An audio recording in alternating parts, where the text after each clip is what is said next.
Good evening, everyone. I am Corey, and we are 20 Sides to Every Story, a online gaming community spread across a number of platforms, but our most public is here on Twitch. And you can find us most nights right around this time, streaming something as well as other times.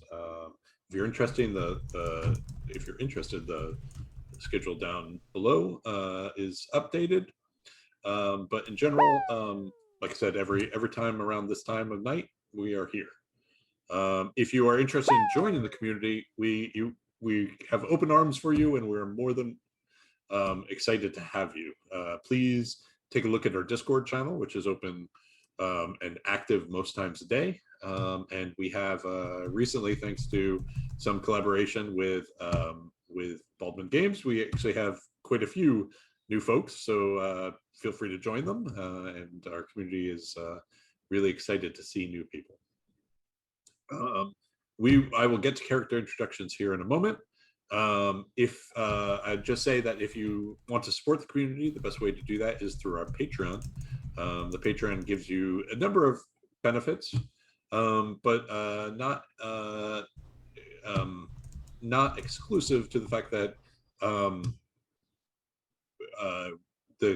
the community as general plays. I'm messing up tonight. The community as a general plays a community campaign about once a week, and currently we have on, thanks to Alex and his relationships, we have an advanced copy of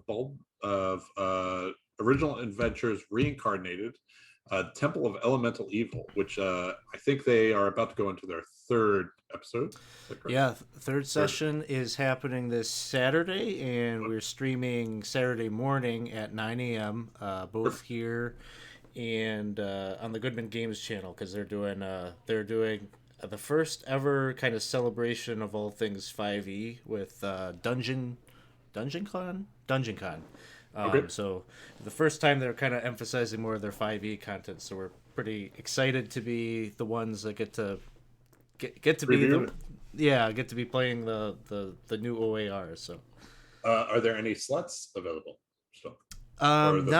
Not for this one. This one's kind of off the books, and but there's like tons of 5e stuff. You know, if you're gonna attend Dungeon Con, I think it's like $10 for a badge, and then all sorts of cool stuff. They've even got like a virtual like vendor hall, so you got like a little avatar and you can walk around and like check out different artists. I think Cliff might be doing something there, showing off some art and things like that. So it's pretty cool what they've managed to put together for virtual cons. That's really awesome. So if you're interested in that, check it out. Members of our community will be there. But also the community campaign will keep going after Dungeon Con. And if you join our Discord, you'll get to see opportunities to join that as well. We encourage you to do so. It's drop in, drop out. So you don't have to participate for years. You can just do a single session and enjoy the company of not only D&D itself, but also our community. So thanks for watching. We are going to get started. We are running through Out of the Abyss, one of the very original 5e publications.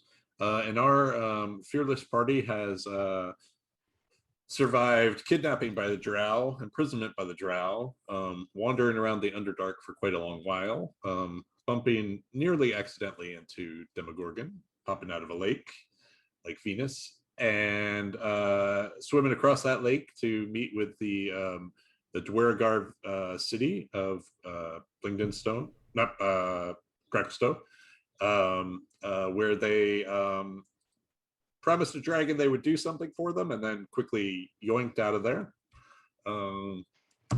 Kept going up the lake, ran into a giant, beautiful mushroom village of Mushroom Grove, which they learned that while it might be beautiful on the surface, had a very deep and sinister corruption going on under its roots. They yoinked themselves out of that, only to get to Blingdenstone, a deep gnome village for Nephlin, where they realize these people have a connection to the surface world. And so if anyone is going to help them get out of here, it's going to be the deep gnomes. However, they recognize that the Deep Gnomes also seem to be battling with effects of corruption by yet a third demon lord wandering around the Underdark. And so, out of a sense of obligation, and also the Deep Gnomes aren't willing to help them while this problem still exists. They have promised to help the Deep Gnomes, as well as a host of other characters, in dealing with this problem, in exchange for information about how to get to the surface. In the last episode, one of the two leaders of Blingdenstone laid out her master plan for attacking a huge group of slimes that has started building up in the northeast of the city, led by a strange creature who calls himself the Pudding King. The pudding, and so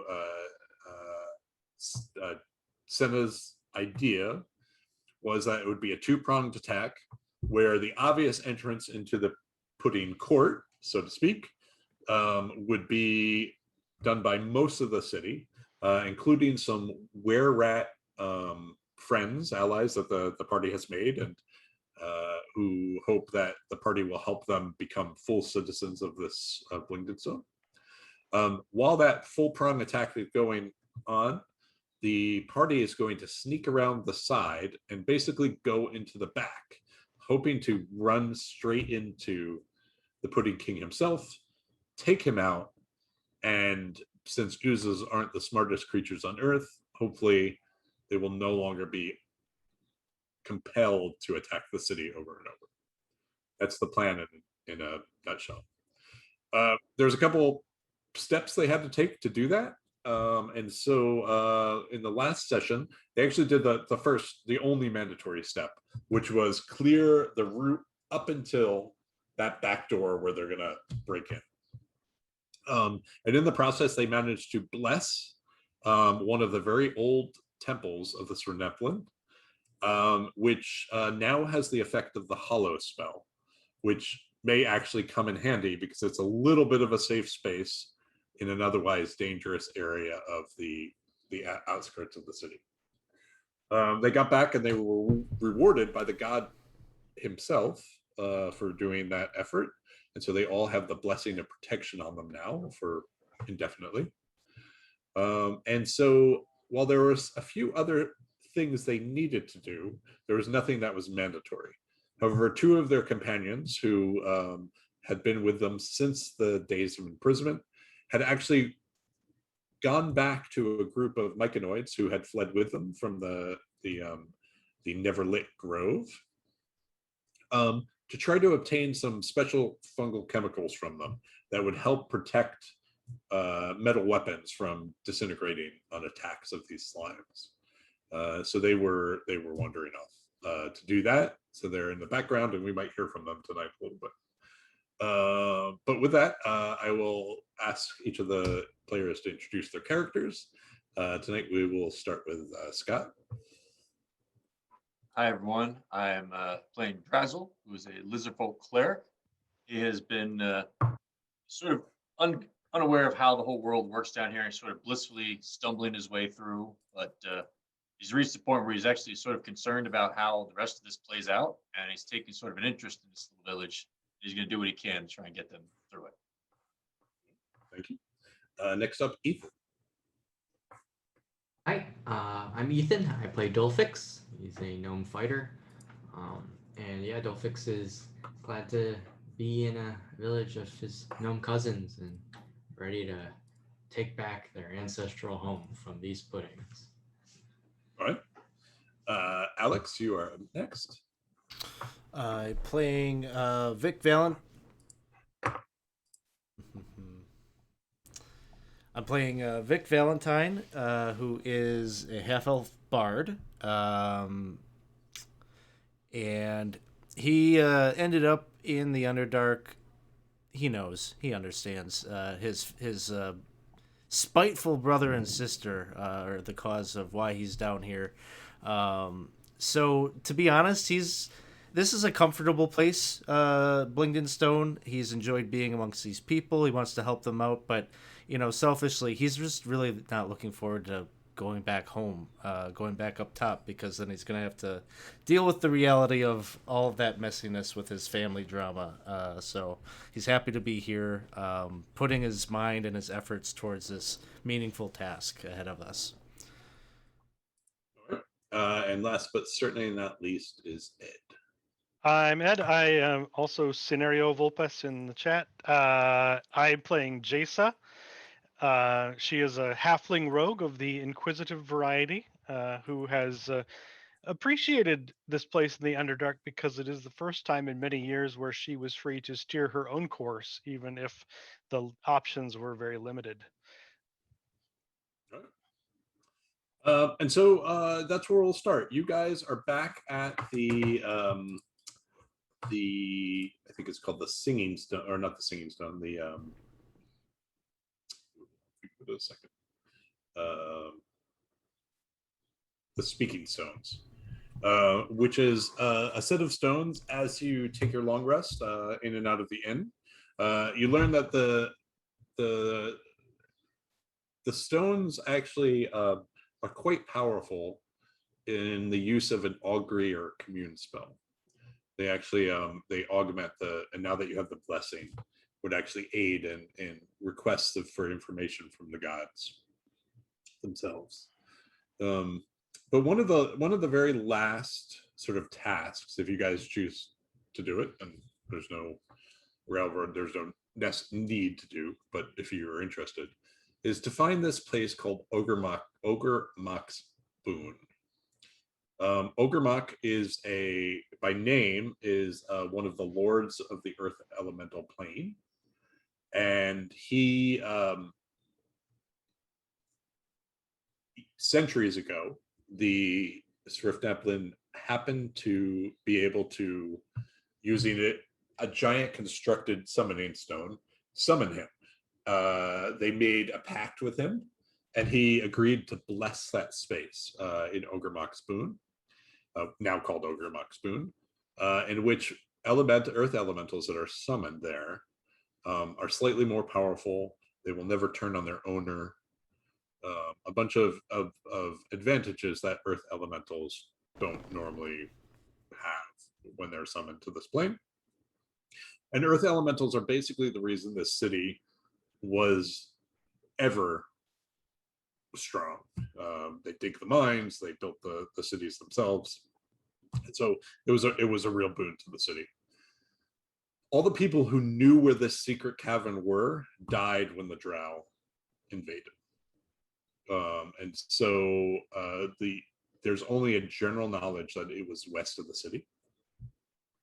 And so the city has asked if you, in your experience traveling around the Underdark, if you would be willing to take a shot at trying to find it.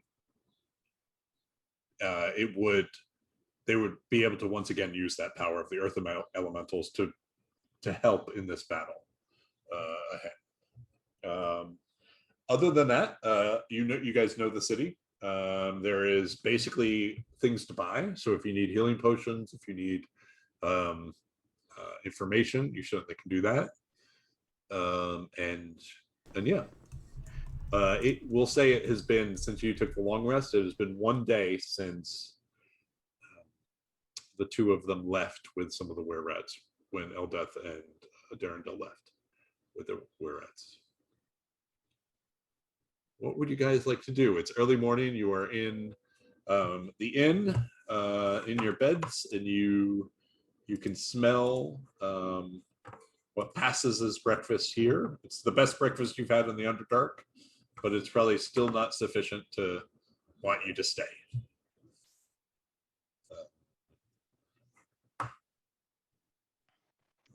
The foaming mug is the name of the inn. I'm stepping up to the same place I almost always am and drop my bowl in the customary spot for my morning rituals. I think by now,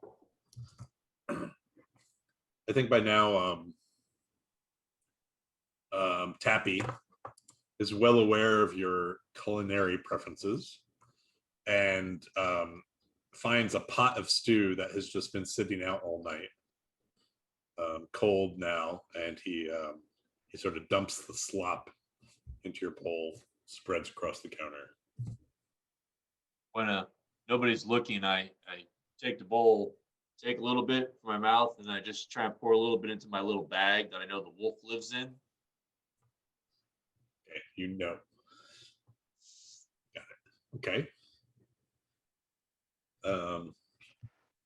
What is the plan for the rest of you? So I'm gonna eat breakfast a little ways away from Drazzle. Okay. It is to the rest of you, it is rotten food, and it's already like within a foot of it, it's clear it's rotten food. So if we were to try to find the Ogremok's boon, do we have we've just got like a general sense that it's right. So I guess I'm wondering, you know, if everyone that knew of that perished or died a long time ago, you know, Vic is thinking it's maybe kind of risky, but there are these ghosts that lurk about the city, and so I think he might at some point just kind of like head out just like outside of the tavern here and maybe like strike up a tune and see if he, you know, didn't we hear some music? I don't remember what the situation was exactly. There was like some stones or something that there are singing stones up a little bit, and it was Jasa who encountered them, right? Dolphix. Dolphix, sorry, I made that mistake last time too. So yeah, not far from the inn at all is, and I'll point it out on your map. Is some singing stones. Where did they go? Here.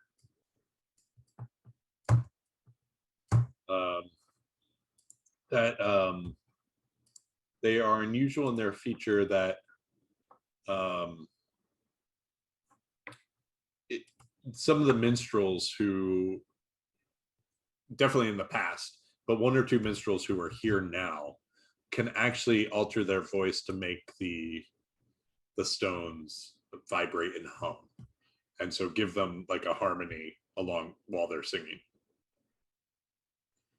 So I think I might go and, you know, I've heard Dolphix mention these stones initially when we came in, and he experienced that. I might go strike up a conversation, Dolphix, with you and suggest, you know, maybe, you know, hey, these, I don't know exactly what, you know, how the afterlife works and spirits and why they linger, what might bring them, you know, what might be inviting to bring one to come have a conversation with us. But it strikes me as if we could find a way to communicate with one of them, maybe somehow we can find a hint or a clue as to where we might start our search to find Ogremok's boon.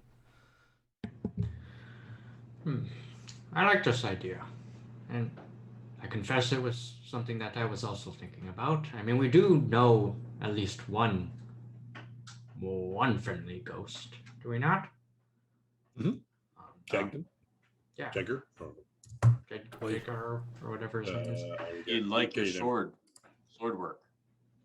Yeah, you had quite a bit of a rapport built up with him. Yes, why don't we go pay him a visit, see if he knows. And if he doesn't know, perhaps he knows someone who does. Seems a good place to start.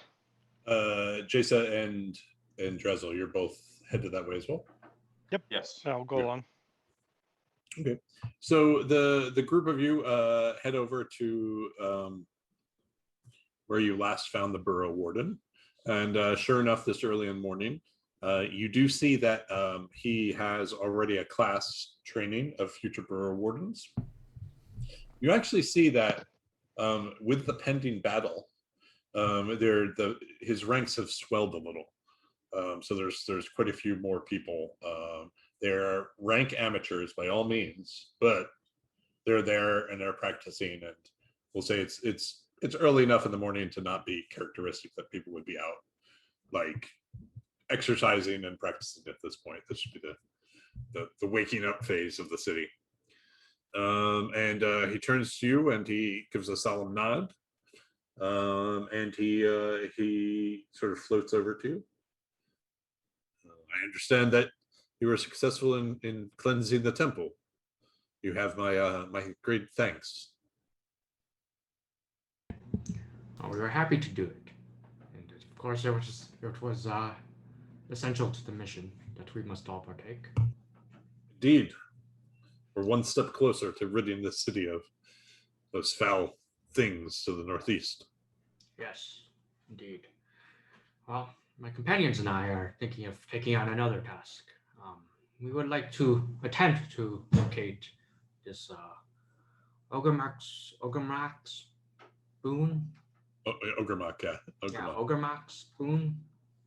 Indeed, Ogremok's boon. We've searched for some time for it. Back before the city was lost, there was only maybe 4 or 5 of the stone singers who knew of its exact location. It was a closely guarded secret. Do any of them now ghost? He thinks about it, and he says, "I do not know.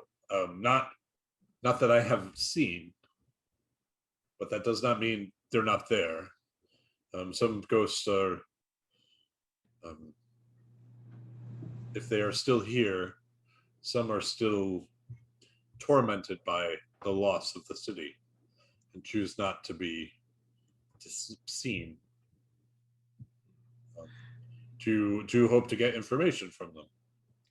Perhaps, if it is possible. I see. But if you mentioned that all those that did know in the past were stone singers. Yes, stone singers. Yes. Which yes. So Maybe yes, Justin. the stone singer is stone place we went with Yes. stone people. And there is a collection of such stones here within the city as well. Is there not? There are singing stones, yes, and some of the minstrels know how to use them, though I admit I do not think it is nearly as well as the stone singers once did, but it is respectable. And he says that genuinely. He recognizes it's a lost art that people are picking up again. Dolphix kind of addresses the rest of the group as well. While I was exploring the city, I did come across one citizen. She seemed to be quite adept at making the stones sing. So that could be another avenue that we could pursue. Or the things Gara Songstone was her name, just so you know. Dolphix. The thing we dealt with a lot of last pressure week. to live up to with that last name.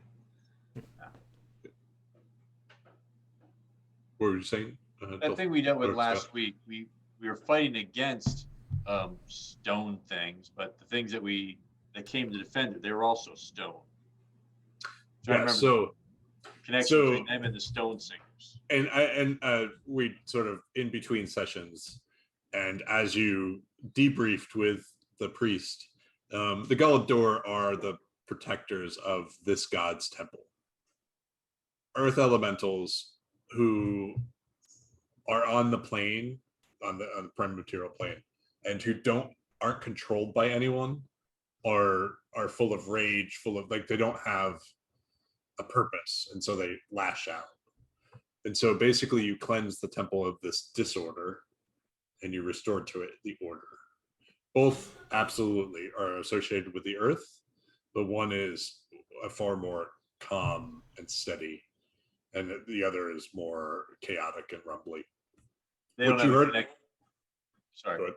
No. You heard a little bit in how the sounds they were making as they moved through rock. Like that I was curious if they had a connection to the stone singers, and the stone singers used to sing to them. So that's interesting because you do know the Galador are the pillars you've seen in these two temples. you have not actually determined if that's the case with the singing stones, just because that's sort of a new feature. But you certainly can go investigate. I will say that I think the singing stones are actually crystal. Yep, they're mostly crystal, in which and the ones you have seen are actually more like granite like rock. Okay. So your guess is no, but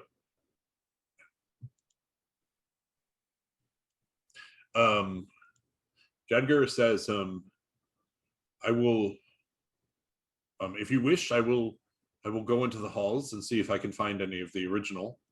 As I said, I fear they might not be willing to come out, but I will try. If you think it's finding Ogre Mock's Bane, this would aid in your efforts. Well, Senny seems to think it will, and we have reason to trust her judgment. And Jodger does too. He's just saying, do you think this specific step would help? So you see him float over to one of his corporals, and he gives him some orders to train how to train, and you see him sort of bow to you, and then he floats out into the city.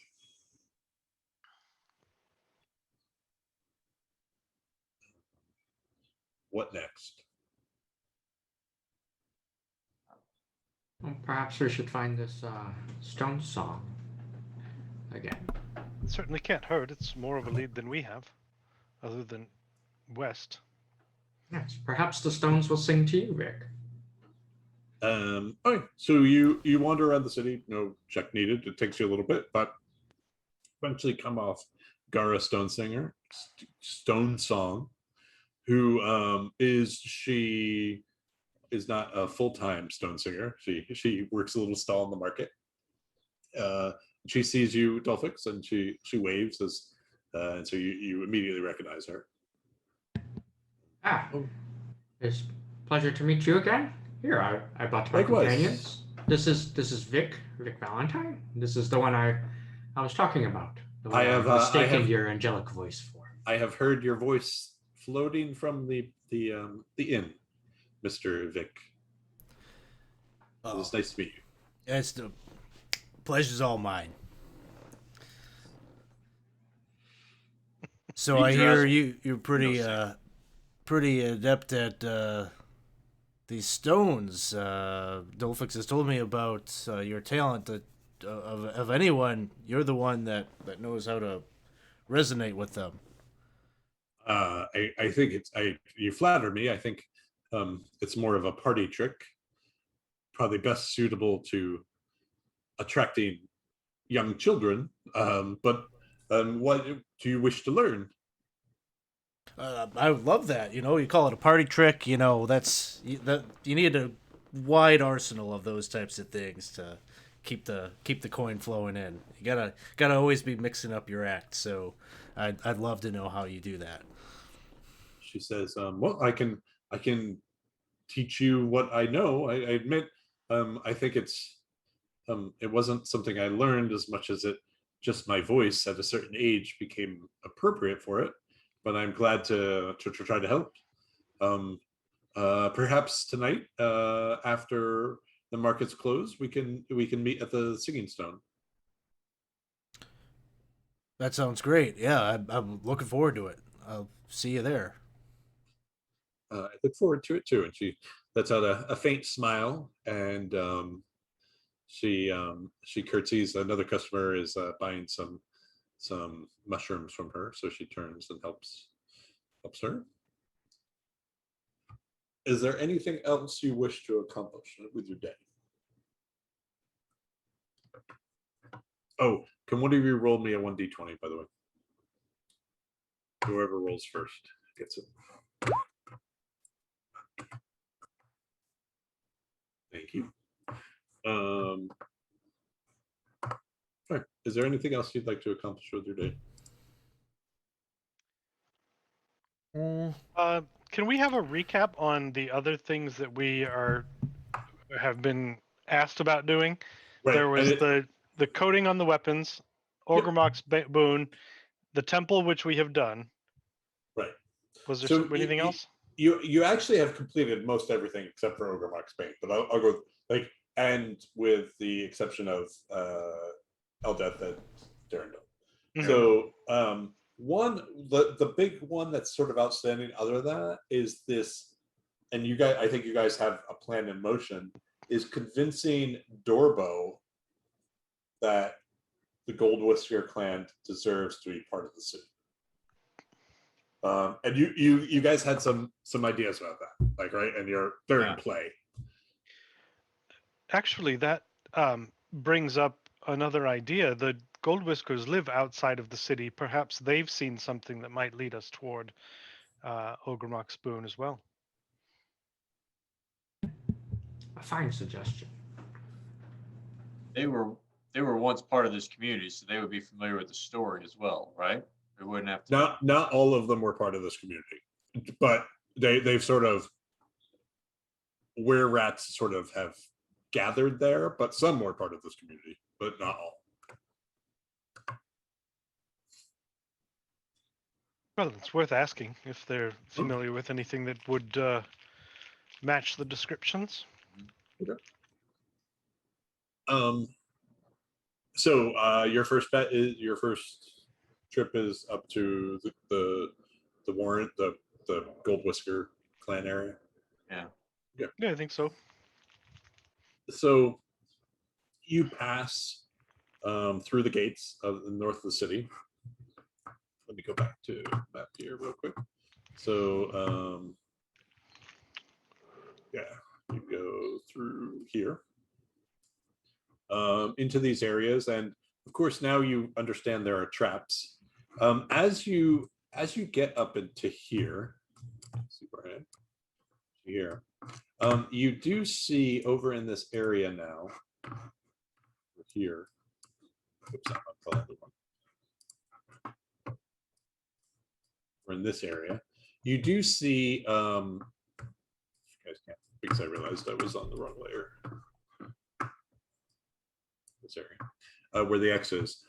You do actually see more patrols than you did when you first came in. This area, and you can see the whole map now. This area is actually completely open to the Pudding Court, unlike the area to the south, which has been all blocked and is strategically blocked off with avalanches and rock slides. And so you get a little bit more of a respect of when the Gold Whiskers were telling the gnomes, look, we have far more experience fighting these slimes than you do. Because it is a hourly occurrence for the Gold Whiskers. Whereas it might be an every other day occurrence as a slime manages to ooze under a gate or through the avalanches into the city proper. You manage to you are well recognized when you walk in. Like there is no any sort of hostility. You see probably more curiosity than anything that someone is freely walking into the city. And as you get to,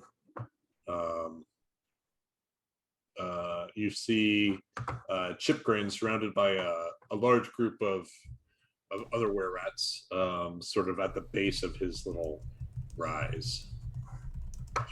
Over here. And he sees you, and he calls you over, and he says, "My friends, do you have news?" We don't have news so much as we have a question. You recall in the meeting that Senny was describing finding this Ogremok's boon. We thought there was some possibility that with as wide-ranging as your people are, perhaps you may have seen something, or someone may have seen something that could give us a clue or a starting point. He says, let's see, me personally, I'm normally stuck here in the city organizing things, but he lets out, he puts through his fingers in his mouth, lets out a shrill whistle. You see two other rats in their hybrid forms, the were rat form, like half, so very, very. What's the adjective for mouse or rat? Like, it's not porcine. It's not. Is there one? Anyway, I don't know what it Mousy? is. But yeah, so very, very rat heavy featured face, but humanoid body, completely humanoid body. Run over to you, and they start to chatter in Gnomish, which Dolphix you definitely understand. Others who may as well. And it's a conversation of explaining about Ogremok Spain, Boone, and you had heard he had heard the conversation, and they know rough parts of the story. Roll me just a flat d20.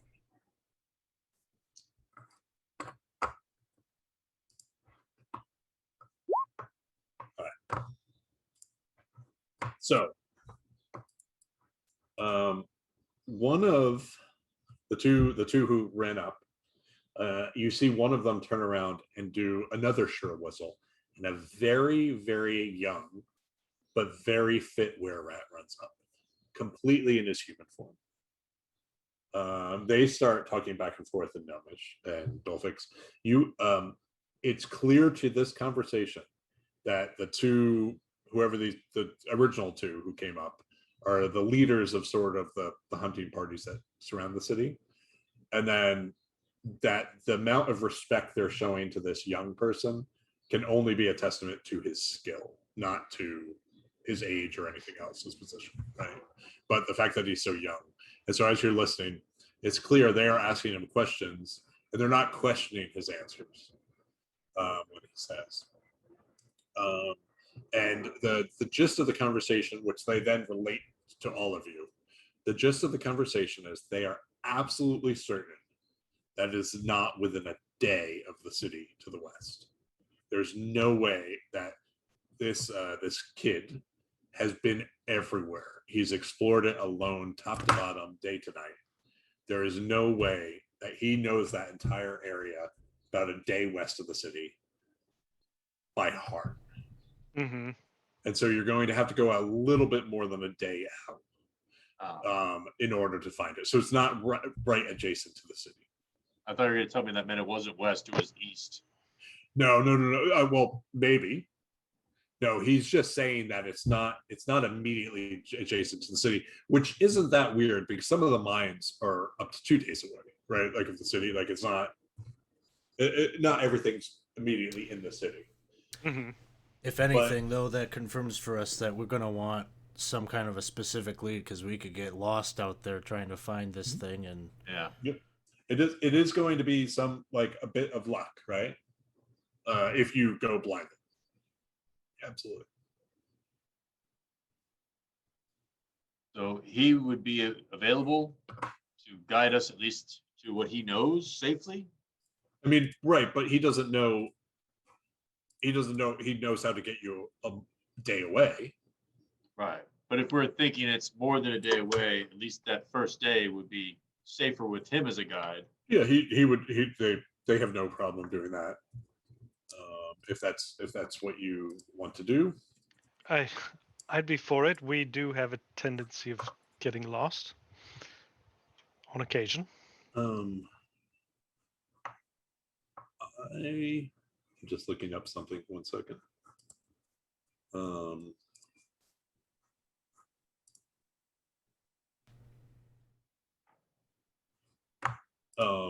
Yeah.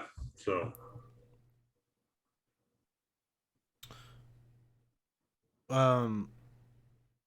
Are the Gale of Dur, is it possible for us to interact with them yet? Or like if we went to the temple, would they still be there?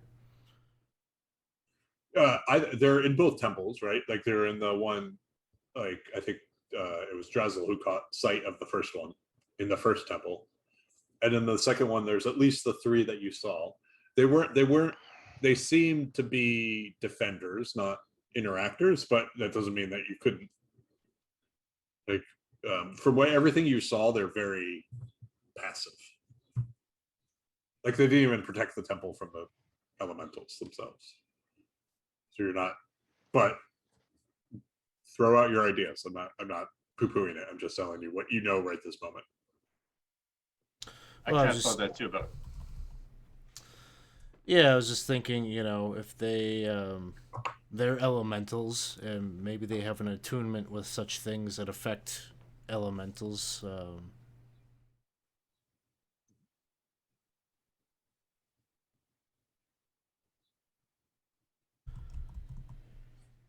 Do you think we could? The only ones we've seen were only awake a short time before they sort of froze. If we could find one that could go with us, perhaps the boon would resonate in a way that they could follow.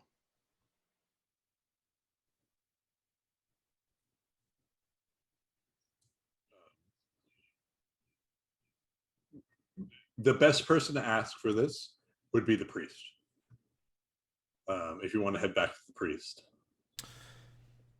Yeah, if we still got some time before meeting up at the Stones. Yeah, as much time as you want. I'm going to guess you're not going to leave today in the day, right? Like, because if you went west or wherever you go, it's probably going to be at the beginning of the day, I'm guessing. So you have all the time to do whatever you'd like. Yeah, let's go talk to the priest and see what they think about trying to communicate with the Galabdor.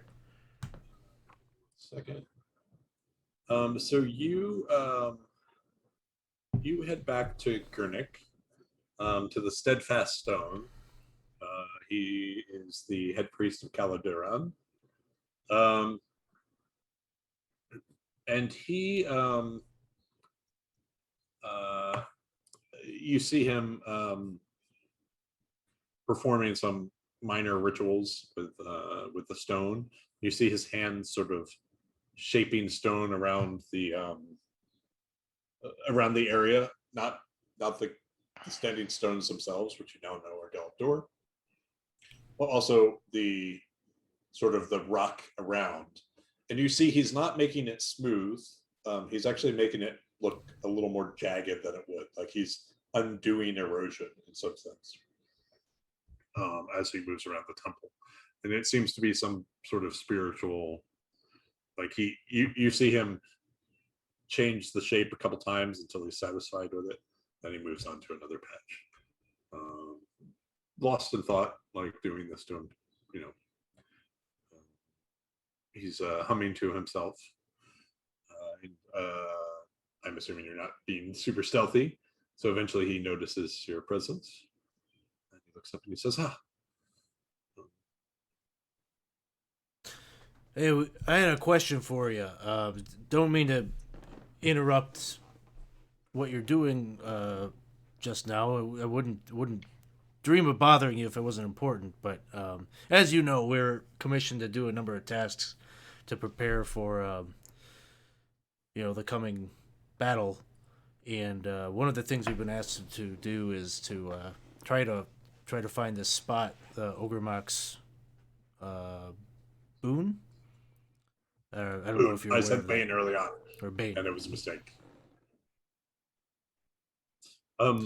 Yes. That is indeed a challenge. Do you have a lead? Well, not so much a lead, but we have an idea. But we need maybe your kind of advice or consultation. Those stone dudes that helped us out the other day. They're elementals, yeah. They have a connection certainly to my lord, but also to the Earth plane. Yes. Well, that's what I was hoping. We were wondering if we might, or through you, maybe you know how to communicate with them. We were hoping to maybe ask them if they know anything about where we might find that, or if you might be able to convince, Jasa had this idea of maybe they can feel that presence. If one of them were to go with us, they could maybe help us triangulate where we need to go. Well, perhaps I can offer an alternative. I'm not sure they would know that it. I will certainly speak to them, but perhaps we skip the middleman, and perhaps we speak to my god directly. Oh yeah, that's even better. I didn't know that was on the table. I say let's talk to the big guy. You speak to God?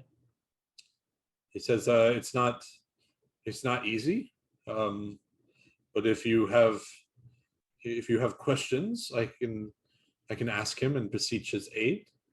And he begins to describe what I think most of you know as the commune spell, where using the stones there, he can ask 3 yes or no questions today.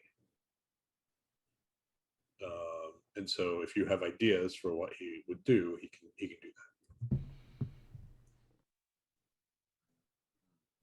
I don't feel that I know enough to ask yes or no questions at this stage. Maybe is anyone in town know where Boone is? Yeah.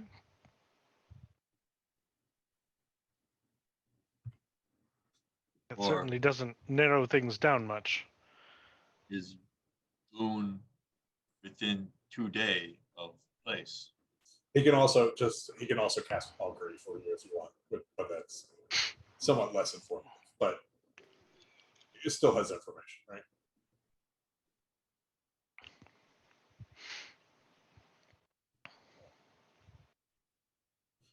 And he doesn't have to do it now. Like, if this is in collecting information, if you want him to do it later, but he can do that once per day for you. One of those 2 spells. In terms of the Golem door, you hear him sort of float around, and he puts his hand on one, and you hear him speak in sort of a very deep bass tone. And then there's no response, but you see him feeling the stone as if he's trying to feel vibration through it. And he turns back to you and he says, I regret that these here are very young, younger than Entomox Boone, Ogrebox Boone. Well, they may have some innate sense that it is to the west. They're not familiar with the area themselves.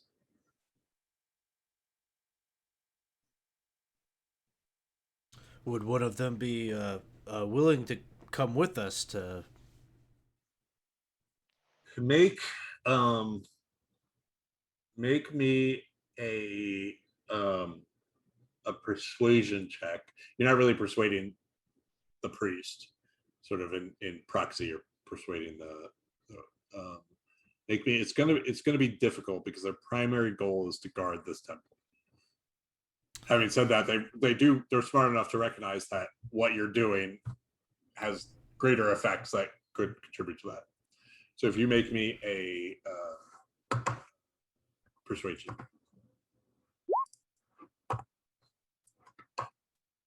I can't see.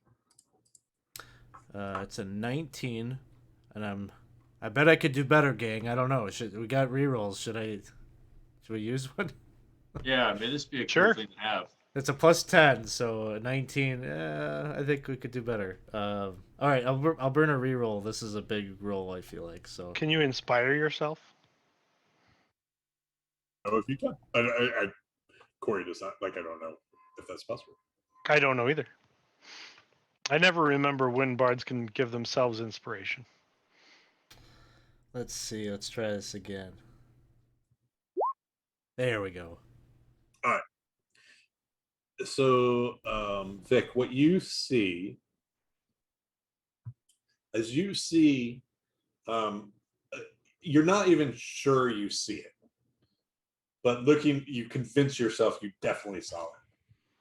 You see a face in the rock, which you didn't notice before, and you definitely see an, or you don't know, you definitely see, you believe strongly that you see an eyebrow arched in interest staring at you. Hey, I think I see that. I think he understands. He understands what we're talking about. The priest says, and he has his hand on that rock, and he says, I believe he does. I can't really read, facial expressions of stone and rock. What do you feel? What are you sensing? I will perfectly admit I don't believe any priest who tells me they also can read the faces. I trust mostly the vibrations and the what I feel inside.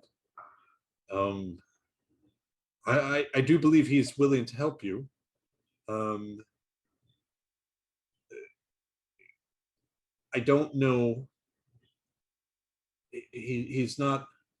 I wouldn't say necessarily that he's a puppy dog. He's not going to follow you. But I have a strong sense he will aid you if you pursue Ogremok's boon. I'm just not sure. I really have never seen him leave here, so I'm not sure what that would look like. But you do get this sense that he's willing to help you. You just don't understand what form it's in. I hesitate to suggest this, and correct me if it's blasphemous, but could we not just chip a portion off? He's like, oh, got your nose. he's like, you see him somewhat dramatically, but mostly not dramatically. Like he's dealt with much younger gnomes who ask silly religious questions. And so he has his hand over his chest and he's like, this is a messenger from my Lord himself. Like he would come with his nose off if that's how the Lord intended him. Well, maybe we could use one of our 3 questions and ask if it's okay. I suppose. I'm almost embarrassed to ask. Although, to be honest, I don't know if the nose is like the most important thing I'd want to come with us. Nose. Ugh.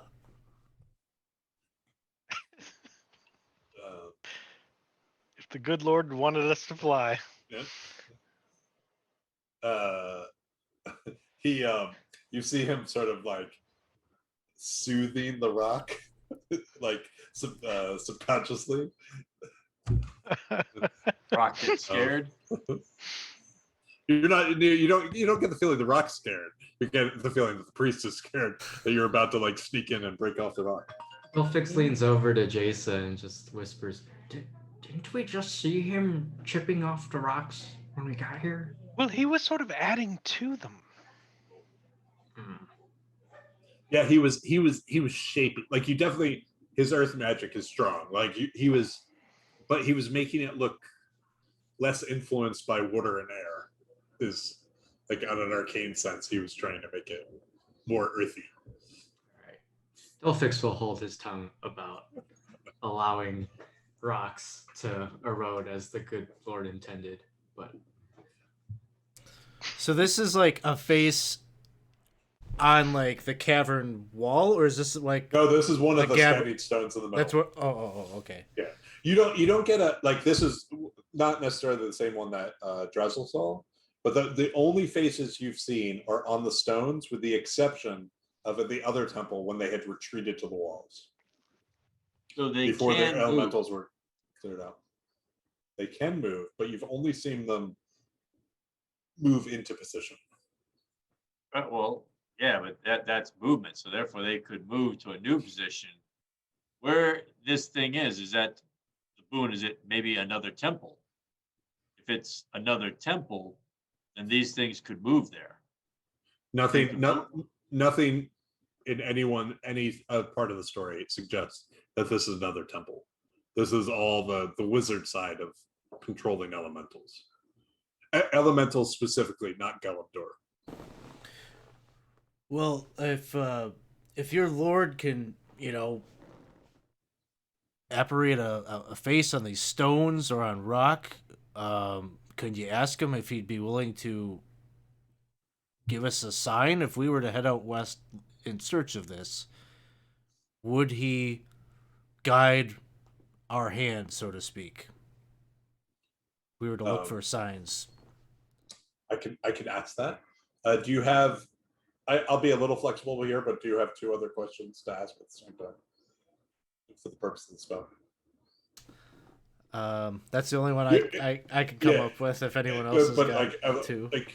I'm Say the not question going to again, totally. Alex.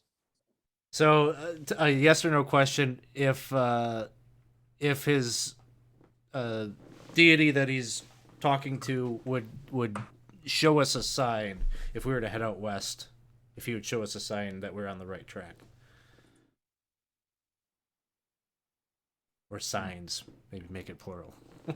We don't want to just have one. And of course, don't I mean, if I would just say, don't waste a question. You can always ask about things that you know about the battle that's upcoming too, right? It's an augury, like sky's the limit. That's wow.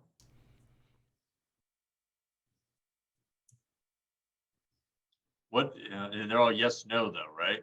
They have to be, yeah. I can, yes, they should be phrased as a yes, no, and I have some flexibility about how I answer.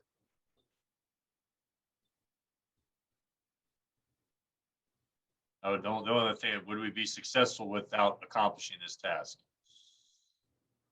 Okay. Any others?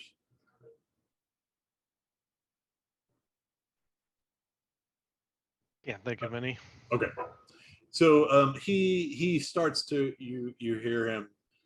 He puts his hand on the stone he's standing next to, the one you saw the face in, and then he moves to another stone. And as he moves, you hear sort of, at first you think it's coming from the rock itself, but you hear it's actually him, like a rumbling coming from him. And as he touches each stone, you hear it sort of linger around that stone, and then he moves to the next and the next. And it's very sort of similar to the theme of the Galabdur that you heard earlier. Like it's not a scary, it's more of a, this is how nature happens sound. And he moves around the full circle, and eventually they're all like that. And you see him move to the center of the circle, and he kneels down, and he puts both of his hands in the dirt below him on the rock. And you hear him in Gnomish, so you hear the question, Dolphix, and he says, "Will you send a sign to guide them on the path?" And the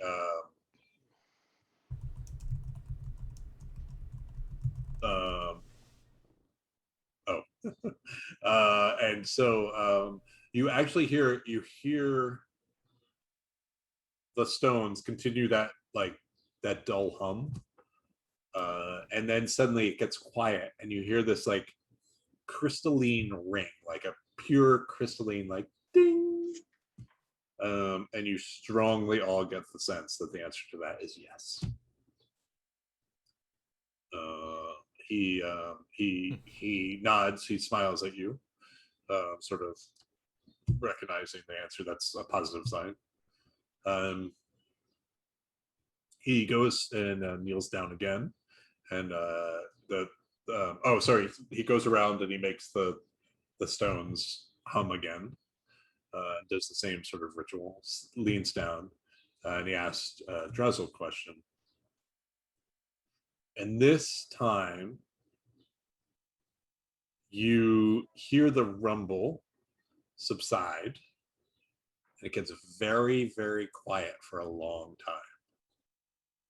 And then the very slightest of dings, which leads you to believe the answer is yes, comma, but. We're going to win, guys. No worries. Yeah, yes. Some worries. Right, and so if you have a third question to follow up with any of that, feel free to ask now.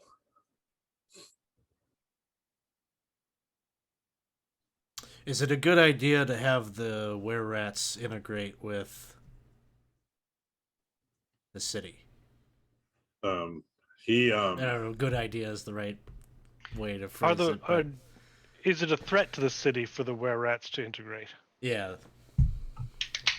he goes around. The priest raises his eyebrow at you as he sort of stares at this, and you get the feeling he's not convinced the were-rats should be in the city, but he asks anyway. He walks around, makes each of them hum, and he puts his hands down on the stone and asks that question: are the were-rats a threat to the city? And you hear like a dull rumble, which gets you the idea that that answer is a very strong no, they are not. And he even looks surprised. Which There's a strong no that the were-rats Yeah, are that- not good. are not a threat. They are not a threat. Oh, to the not a city. threat. The question was, are they a threat? Yeah. hey, Right. God greenlit this one. You can't, you can't go against the word of God. Well, you do sort of get the feeling you just inadvertently convinced the high priest an idea. That's good. He's got sway. That's good. Yeah. So you do get that. It might take a day or two, but you do get that strong suspicion he's not going to go against his God if He knows what's good for him. so. And he looks up and he looks a little like not shaken, but you can tell this took a toll on him. Like he's not a young gnome, but it was also right. It's not an everyday occurrence that he's conducting this ritual. Well, I think it'd be interesting for others in the city to know the god's position on this matter. Spread the good news. He says, I will not misrepresent my God. You can be sure of that. But in good time, because there are those who probably don't wish to hear that right this moment. Well, now that we know we have a good direction to go to, perhaps they are more willing to listen when we come back with the boon.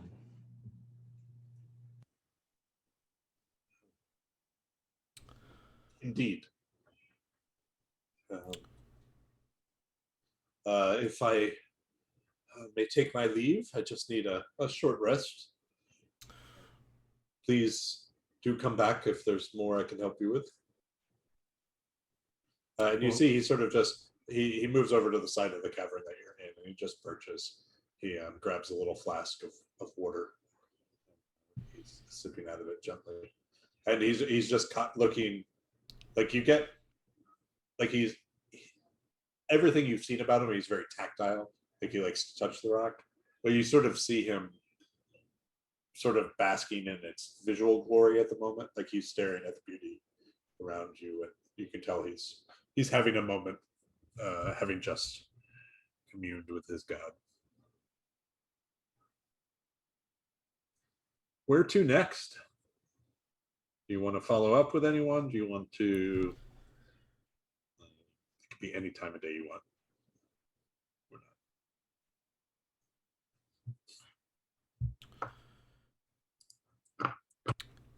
If nothing else, we could meet our friend by the stones. Yes, I think there's nothing else that I think needs to be done at this point. No, we've accomplished a lot. So you guys have some time to wander around before that happens, but no problem. During your wandering, let's say one thing does occur. Let me phrase this best.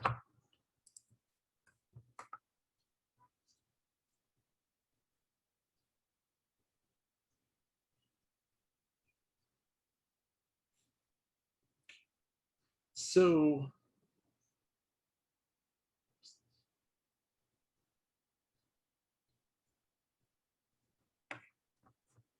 you see who has the highest passive perception? Is it you, Jason? Mine is 19. Yeah, okay. Well, I'm guessing it's you. So you start to get the feeling by you, like really quickly, and others pick up on it immediately, even if you didn't say it. You guys are being followed by something that is not at all subtle. Like as you're just wandering, sort of wasting time through the city. Does it seem those like Like you just catch a large shape out of the corner of your eye every now and then behind you, but too quick to like pick up what it is. are we alone on the streets? There's people around. I'm going to just mention to everyone, go on ahead. I'll catch up. And I'm going to duck into shadow somewhere and see if I can't hide and see what's following. Right. Make me a stealth check with disadvantage. Okay. Okay, so give me 1 second.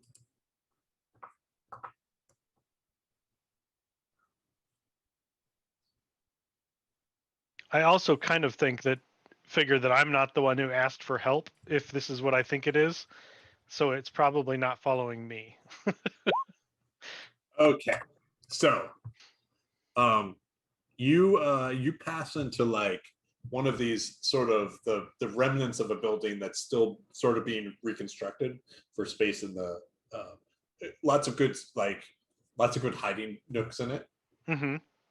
And you're sitting there and you're looking around from the you're looking back at the area you just walked from, right? Seeing what it is. When you feel a low rumble beneath you, and you turn around and you see this pop up out of the ground behind you. Oops, sorry. Switch out of the Kurdish keyboard.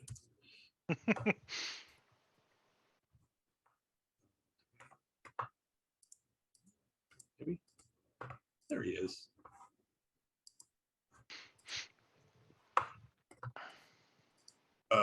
You see that? No? Yep. Okay. No.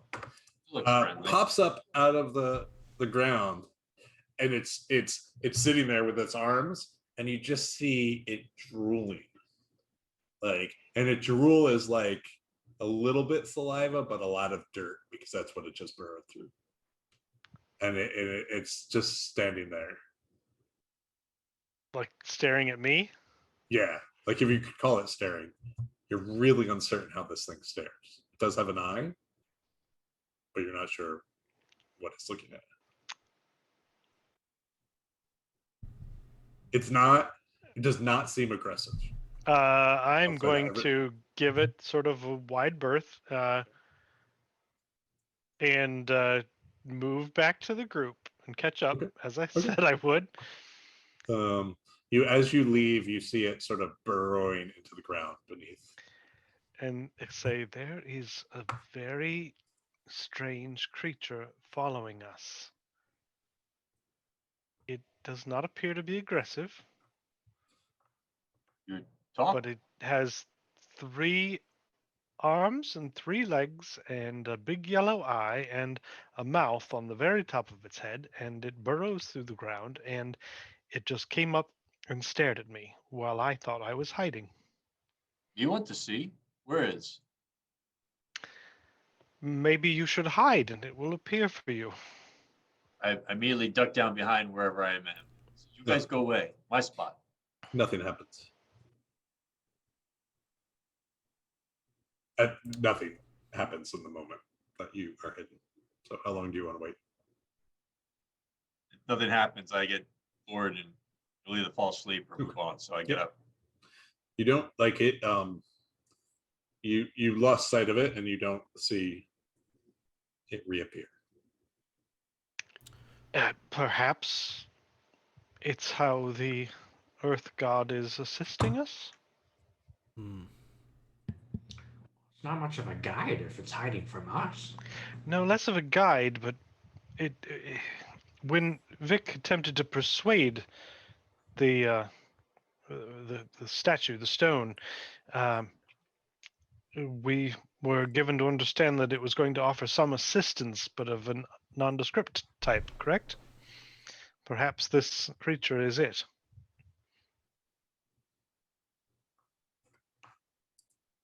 It did appear to be somewhat of an earthy creature.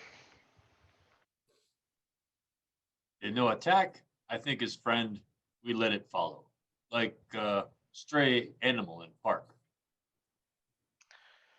Very strange stray animal. Maybe feed it. Make it friend. Well, I have no idea what it would eat. It was eating dirt when it came out. So easy to feed. True. Wonder, it doesn't look like anyone else has seen it, so it's not causing any harm, no commotion. Good to know it's there, though. Right, absolutely. What you said is absolutely accurate, with the exception of you actually don't know if other people have seen it, but no one seems bothered by it if they have. Mm-hmm. No, so like it's unclear if this is a known entity in the city and people just are used to it, or if it's a new entity and no one's seen it. But nobody went screaming in panic when this thing appeared. No one, when Jay said no one was around for your interaction with it, Yeah. but it's not like it has been following you. So there's sort of a question of how did other people not see it? Mm-hmm. So.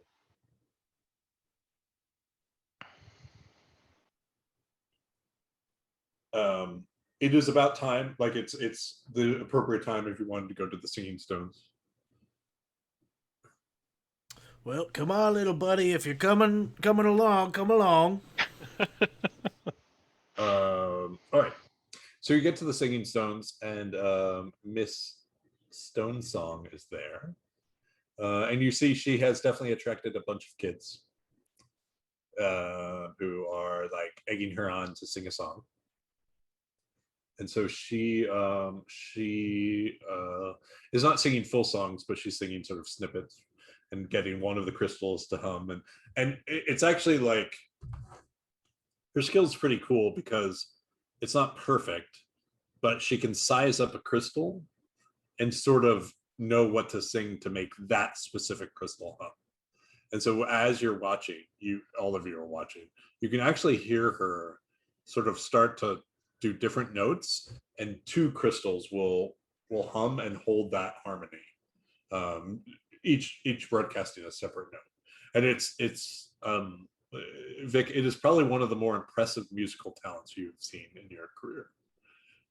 It's just she has an innate sense for like how to size this up and a specific rock up and tell you, or not tell you, but make it vibrate. And she sees you, and she just continues to entertain the kids while you all are watching. Well, it's quite impressive. I'll wait till she's kind of done with one of her songs and engage with her a little bit and say, have you ever seen any of the ghosts or the spirits react to you singing to these stones? Do they ever take comfort in your songs? She says, I have to admit, I don't sing many songs of exploits or anything they would relate to. Most of what I sing is harmonies. She says, I do see them pass through, though, quite often. And some look, and but I wouldn't say any specifically react. You know any old songs of maybe a patriotic value, something about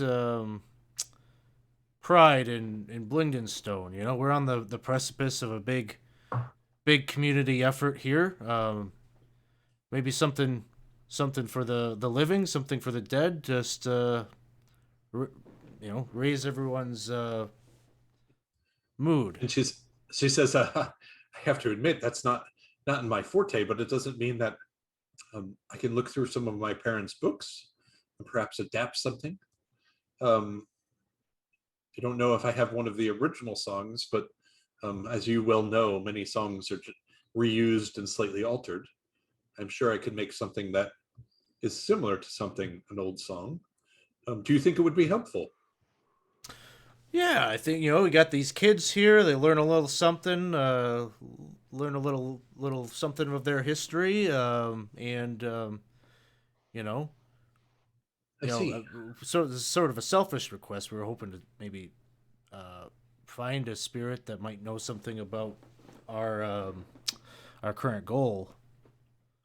And I assume Some, Ogre, you reveal Ogre Mock Spoon. I assume that's not yeah, a secret. She says, well, give me an evening. I will look through what I have. I hadn't considered that within the songs themselves there might be clues to what its location. Um, but I also like your idea that if one of the ghosts did know where it was, perhaps I could lure them here. And she genuinely embarrassed. She's like, I regret that I don't have anything like that prepared right now, but I will look to help the city and to help you. Just please give me some time. yeah, absolutely. We I think we can spare some time. Thanks.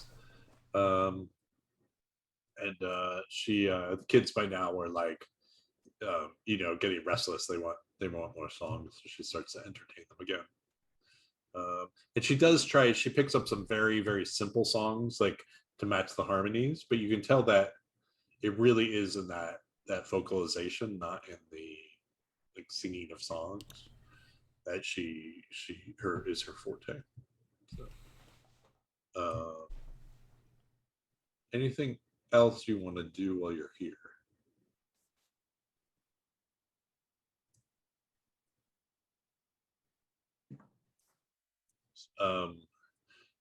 Dolphix, will you make me a quick perception check?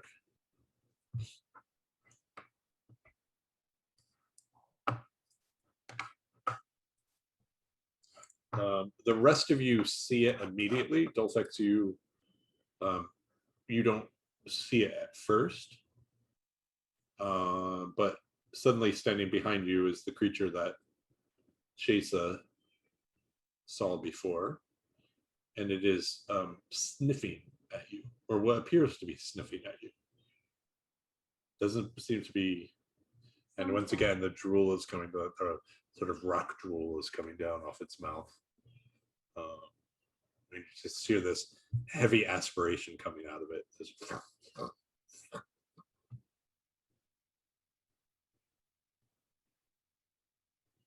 Is anybody, any of these kids or anybody reacting to it? Like kids see it, absolutely. No one seems to be like reacting like weirdly. Okay. So I'm just gonna go up to it, kind of like pet it, like I would maybe a large cow or something. So you pet it, and it snaps like Oh! like doesn't hurt you, but it snaps like in defense, and then it sort of like whimpers, or the best you can tell, whimpers. And it's now making that aspirating sound towards you.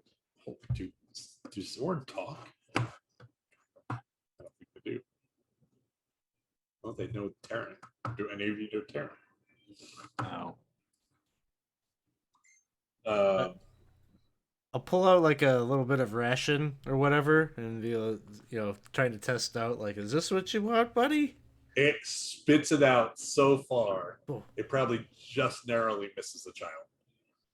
Like it is offended. It walks over to the other side of the room. What did you try to hand it, Vic?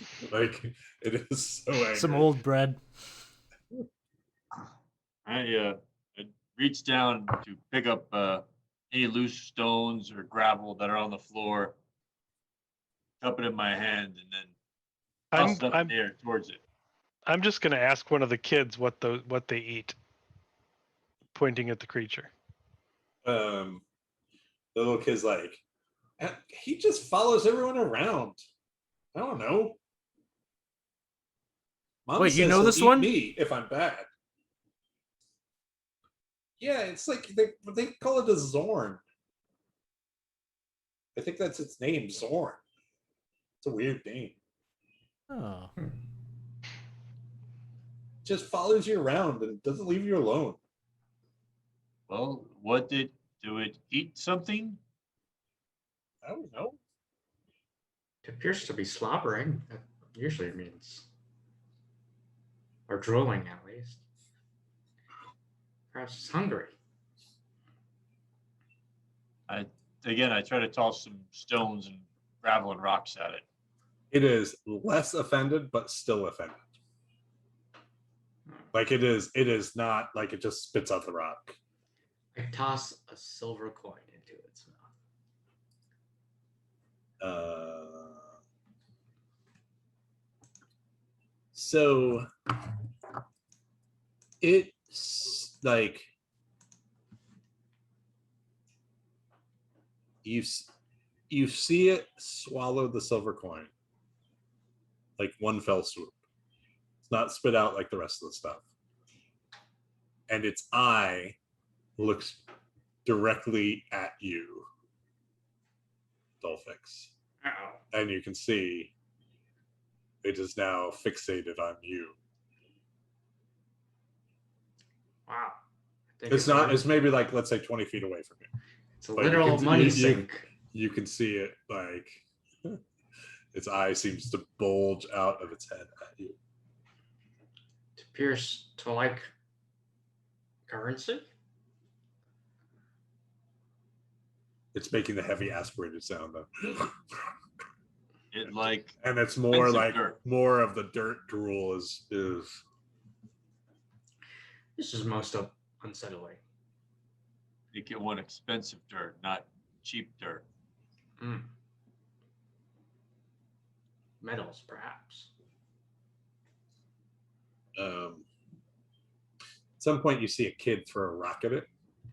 He's like, "Get out of here, stupid Zorn!" I snap my jaws at the child. Ah, not nice. The Zorn you see sort of the whole time he is digging into the ground, Dolphix, you still see that eye fixated on you. And then he disappears into the ground below, and the sort of tunnel disappears behind him as it collapses. Wow. Right, what next? We'll find this kid's parents and give them a talking to about you don't throw rocks at Anybody. random At Zorn. strays. You don't I throw do- rocks at strays. I do enjoy that this is a common theme with Scott's characters and people projectile launching things in his presence. Yeah. All right. So is there anything specific, Vic, that you wanted? Did you want to try to learn this? Did you want to try to this skill? I've been kind of watching her do it and not wanting to really interrupt but I've been paying attention to the exact notes that she's hitting that seem to activate. So I was thinking I might come back out here kind of post at night when I could be alone or when everyone's sleeping so I could be alone. Yep, no problem. Okay, we'll deal with that later.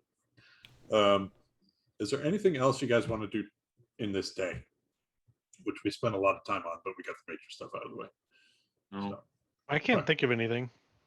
okay, so let's now we are going to have the group of you sort of we're going to narrate a little bit of Eldeth's and Daredel's journey to try to find the new location, or they're not technically going to the location of the new grove, but they're meeting Rasharu and other members of the new grove, sort of in a middle point. So why don't the were-rats are with them, so we're just going to give a generic +5 on their rolls for most things. So why don't can someone make me a roll about a navigation check, how well they move towards the area that they are going? So like survival? Just a d20. Sorry, just a d20, and we'll add 5 to it for their roll. So whoever rolls first is what I'll take. Okay. So so that first day, Darendil and it's easy going. The were-rats know this area immediately outside of the city. They make good time. It's really no problem at all. Somewhere along the way, they do come across a little bit of trouble. Let me find this. In which they come across some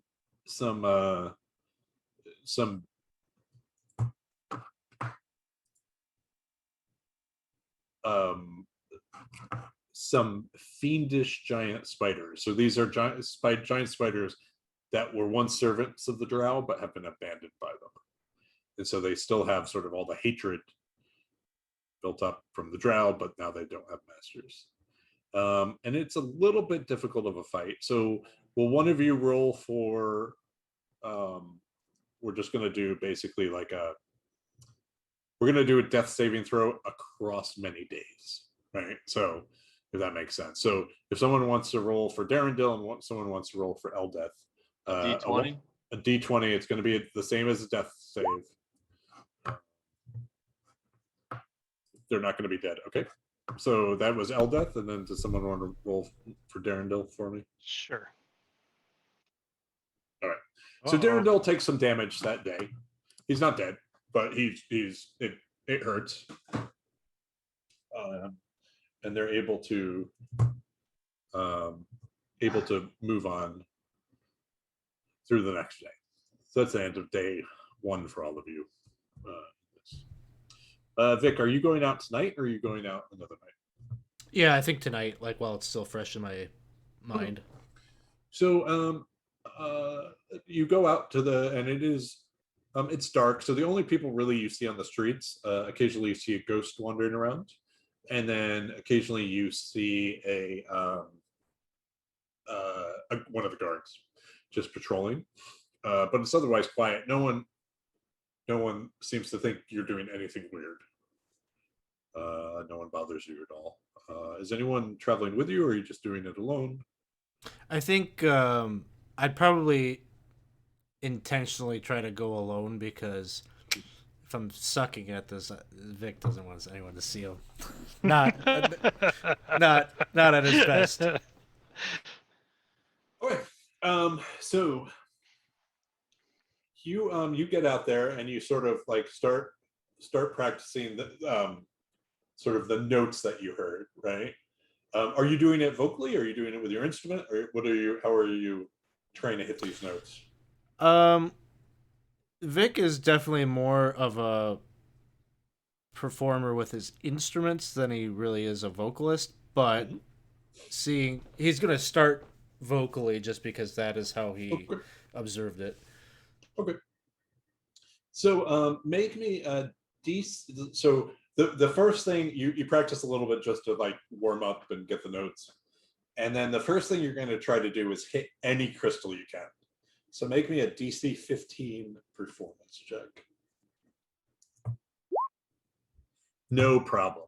You actually hit enough of the crystals that you see one of the guards like poke his head in and be like, what's going on in here? Because there's enough of a hum coming from the cavern. And he sees you, and he sort of stops to watch for a minute, but then he sort of gives you a nod, and it's clear you're practicing, so he doesn't want to interrupt, and he moves on. So now that you know you can hit a crystal, right? You start to like think to yourself, like, can I get some of that vocal precision that she was doing? And so now you single out a group of crystals to the side, and you try to do this again. So can you make me a DC 20 performance check? No problem. Like this is like you are matching her note for note as you try to get these basically what you're doing the second attempt is trying not to hit other crystals, right? You're trying to like make sure you're not hitting every crystal on Earth, instead match specific crystals, similar to what she was doing, where eventually she was good enough that she could get one or two crystals at the same time, and just utilize those harmonies. You're feeling pretty bold by this point, and you really want to push it, I assume, knowing Vic. Mm-hmm. So you're going to go for the single or the double. So I need one last DC 25 performance. Well, it's been good up to now, but It has.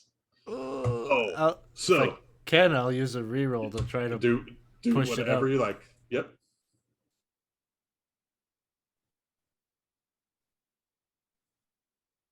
Let's see. I just want to deduct the reroll so I don't forget. And here we go. Come on. It's about the same range. Once again, I mean, it is like you are impressed that you've been able to do what she did, right? Like it is not a small feat that your voice, which you don't, right? It's your instruments that you're stronger with, but the fact that you can make a cluster of crystals resonate, the sound that comes off them, the sound that isn't entirely usable, just because it's a whole bunch of different vibrations coming off and it's not very harmonious, but it's still pretty impressive that your voice, you can project your voice and you can make these crystals hum in a way that is interesting.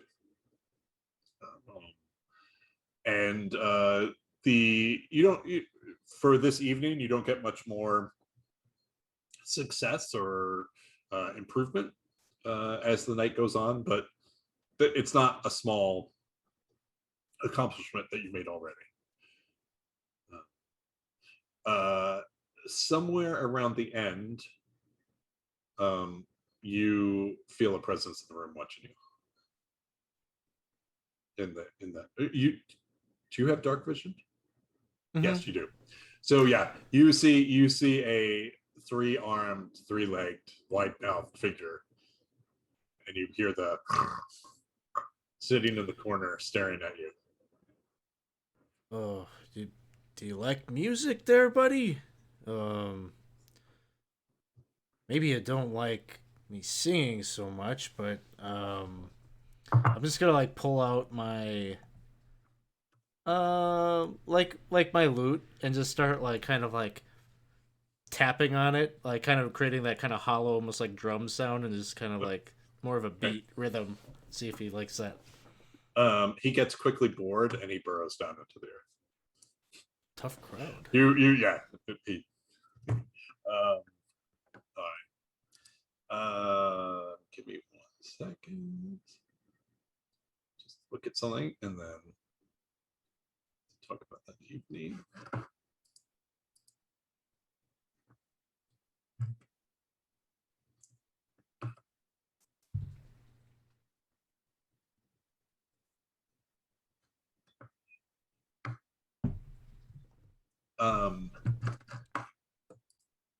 Okay. The group of you, since you're all basically staying in the room, the group of you who are back home, can you all make me perception checks with disadvantage?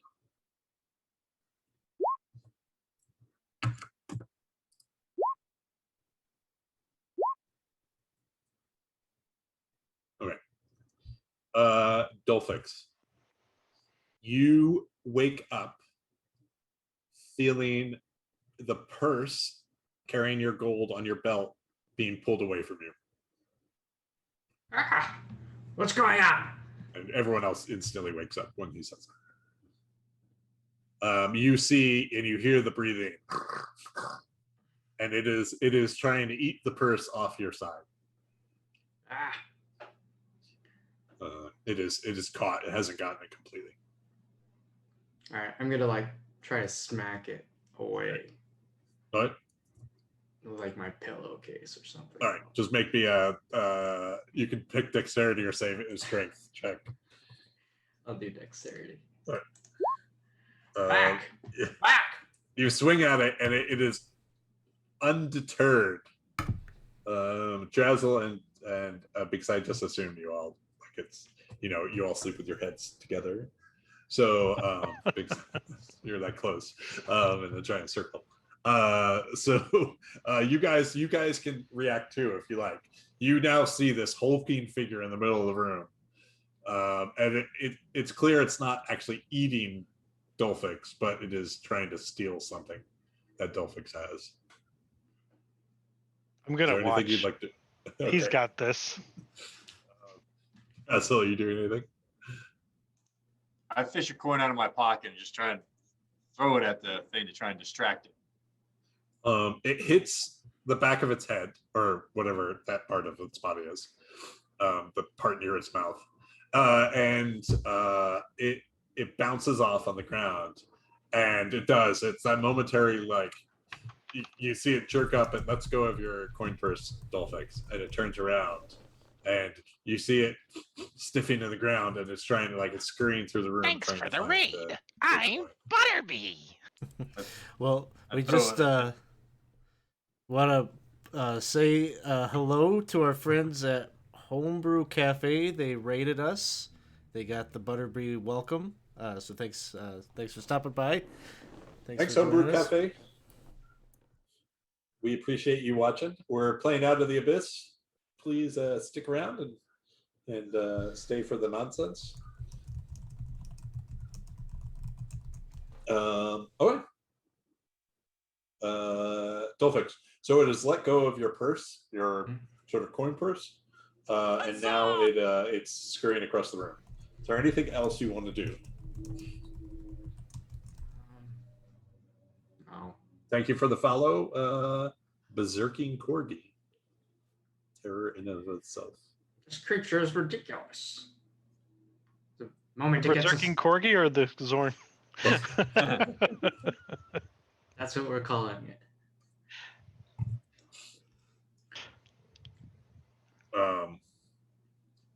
It now that you're all up and it realizes it can't be stealthy, you do see it sort of skulk out of the room and disappear into the night, unless you guys are going to follow it. No, I'm good. All right. Oh, that's exciting. All right. Vic, a short time later, comes back, and the day passes, and you guys can choose what you're going to do next. We can narrate through a lot of this if you like. I don't want to drag this on. You got a lot out in this first day. Are you guys going to try to make the journey to Ogremuk's Boon? Yes. I think we are. Okay. Or at least that's my intention. Yes. How are you preparing for it? Grabbing some food and supplies. Okay. I don't know anything else we need. Are you going to take the guide from the were-rats? Yeah, and I want it to be obvious that we are. Like I want to ask him to guide us, and then I want it to be conspicuous that he's going with us to help us in this. To the city, you mean? Yeah. Yep. Yep. Got it. Yeah. So you meet him at the gate between you and their section of the city, and then you proceed to walk through the city with him. And he tells you, he's very probably Dolphix, you have to translate a little bit for him. But he says, he's like, I really don't know much past right around the city, but I'm glad to help. Will one of you roll me a D20?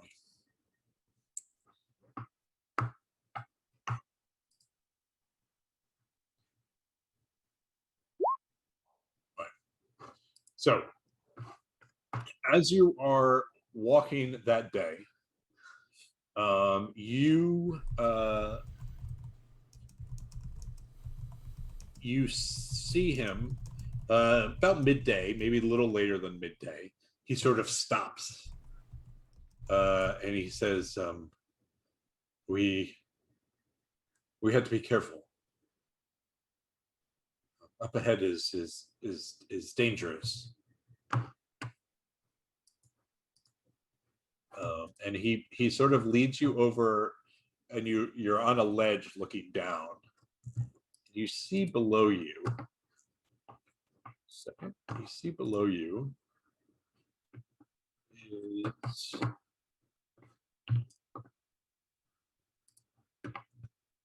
where's my-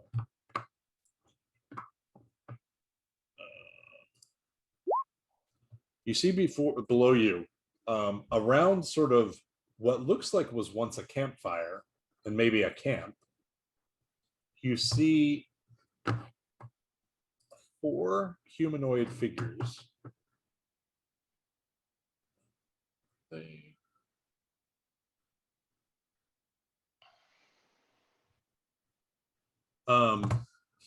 that appear to be stone, similar to what you saw when you cleansed the temple. The outside the temple, not in it, but they're moving. And your guide says, these, I don't know what they are. They were stoned. They look like drow. They look like statues, but they move like people. They are very dangerous, and I advise you to stay away. I assume you're staying away, but I'm not going to make that choice for you. He says I ahead of us there are. certainly will take his lead, follow his lead. You're standing over a ledge, and you can he has pointed out these creatures to you that He are says very they look like stone, or they look like what? He says they are stone. Like not that they look like. He has been up close to them. They are stone, but they move. Okay, so they're not statues. He says they look exactly like statues, but they're not victims of the Medusa like we saw in some other place. he is very unsure what they are. And to you, what you can see, if one is standing still, it looks exactly like a victim of the Medusa. But it moves as well. How do we see the Zorn with us? The Zorn has not been around. That's probably good. Who knows how he'd react to these guys? So I say, yeah, let's take his lead and let's skedaddle out of here if we can. If we can avoid this area, no problem. Okay. So you guys, you get to the end of your day. Is there anything special you're doing overnight? Basically, you're now at the end of where the guide knows. He'll go with you still, just for general help. But he's fairly useless in terms of navigation at this point. Is there anything special you want to do over the night or anything like that? I would say we should set up watches. Okay. No problem. He, in addition to knowing the places inside and out, he really knows this area inside and out. So he takes you maybe like, a little bit, maybe about 20-30 minutes from as far as he's ever explored. And it's a great hiding place. It's sort of a cave that leads up, and if you just climb a little bit, you're on a ledge looking down on the cave. It is fantastically safe, easy to keep watch, and so you do. The night passes, no problem. Can someone make a navigation check for Eldeth and Darendel for me? It's a D20, and you're going to add 5. The DC is just 15. Okay. Oof. So the second day, Darendel and Eldeth get a little lost.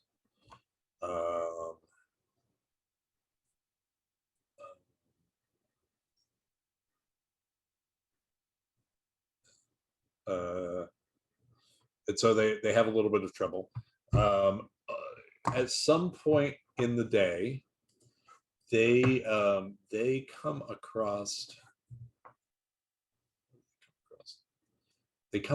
a gang of Mephits, and they're ambushed by them. It's mud and dust Mephits, so they're not familiar with them. Can someone one person make a death saving throw for Eldeth and one for Downhill separately? Okay. So we're going, okay, so both are fine. Okay. So next day wakes up. You guys head out into the remaining distance that he knows. Now you are in uncharted territory on your way to Ogremok's Boon. What are your strategies at this point? I'm going to keep my eyes out for some kind of sign. Okay. Because the deity said that it would give some kind of guidance. Okay. How about the rest of you? I'm looking at the stones, looking for some sort of stone face. Maybe if that thing followed us. Okay. Got it. Vic and Dolphix, similar? Yeah. Yeah, just looking out. Looking kind of for the sign. Yeah. Okay. So you spend the day wandering, looking for signs. I need all of you to make me a perception check.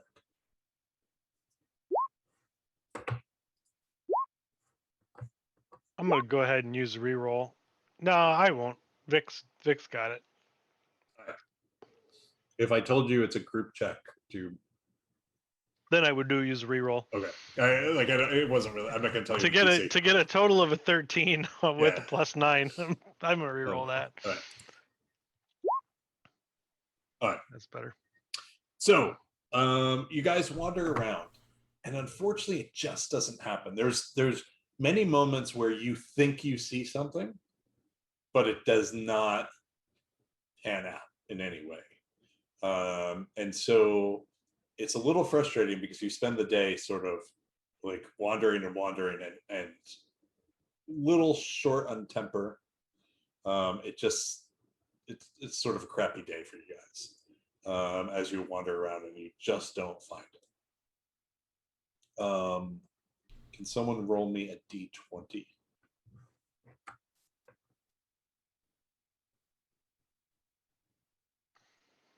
Okay, give me 1 second.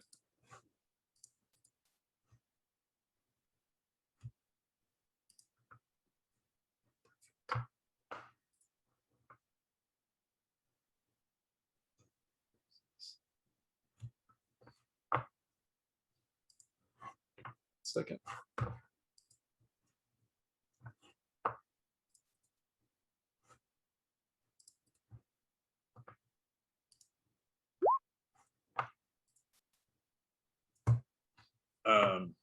Okay. Let's see. Okay. End of the day, similar thing. Thankfully, with the guide's help, you can find pretty safe and stable accommodations. As we are going to bed this night beforehand, I'm gonna take some time and sit out and try to like get calm and peaceful as I can be, and I'm gonna say a little bit of a prayer to this deity, Okay. to the earth deity, Right. and lay my hands on the stone and see if I can feel something. Okay. Make me a religion check. Natural 20. You feel you were sitting there and I think for a long time you sit there without, like, maybe the first 5 minutes you're like, this is ridiculous, right? This isn't gonna work. And then the next 10 minutes you're like, okay, I'll just give it, like, I have time, I'll give it a chance. And so you're like, your hands are there and you're trying to, like, you're sitting there and be like, did the earth just shake? Like, am I imagining that? Like, so the next 10 minutes you spend like trying to like adjust to keeping your hands in position that long. Mm-hmm. And then the next maybe 20-30 minutes you really are attuned to the earth and you really are trying to feel vibrations and things like that. And around the hour point, it's actually surprising to you because it's not vibrations you feel, but it's a warmth. The ground definitely just got warmer underneath you. And when you raised one of your hands, like you feel a warmth in your hand that was not there. It's very comforting. It's very, I don't know what to say. It's very, you just weren't like, based on everything you saw in the temple, that was all based on vibration. Now this is warmth. So you're also aren't trained as a, like as a priest. So you're not really, Sure. but you do feel like something just happened.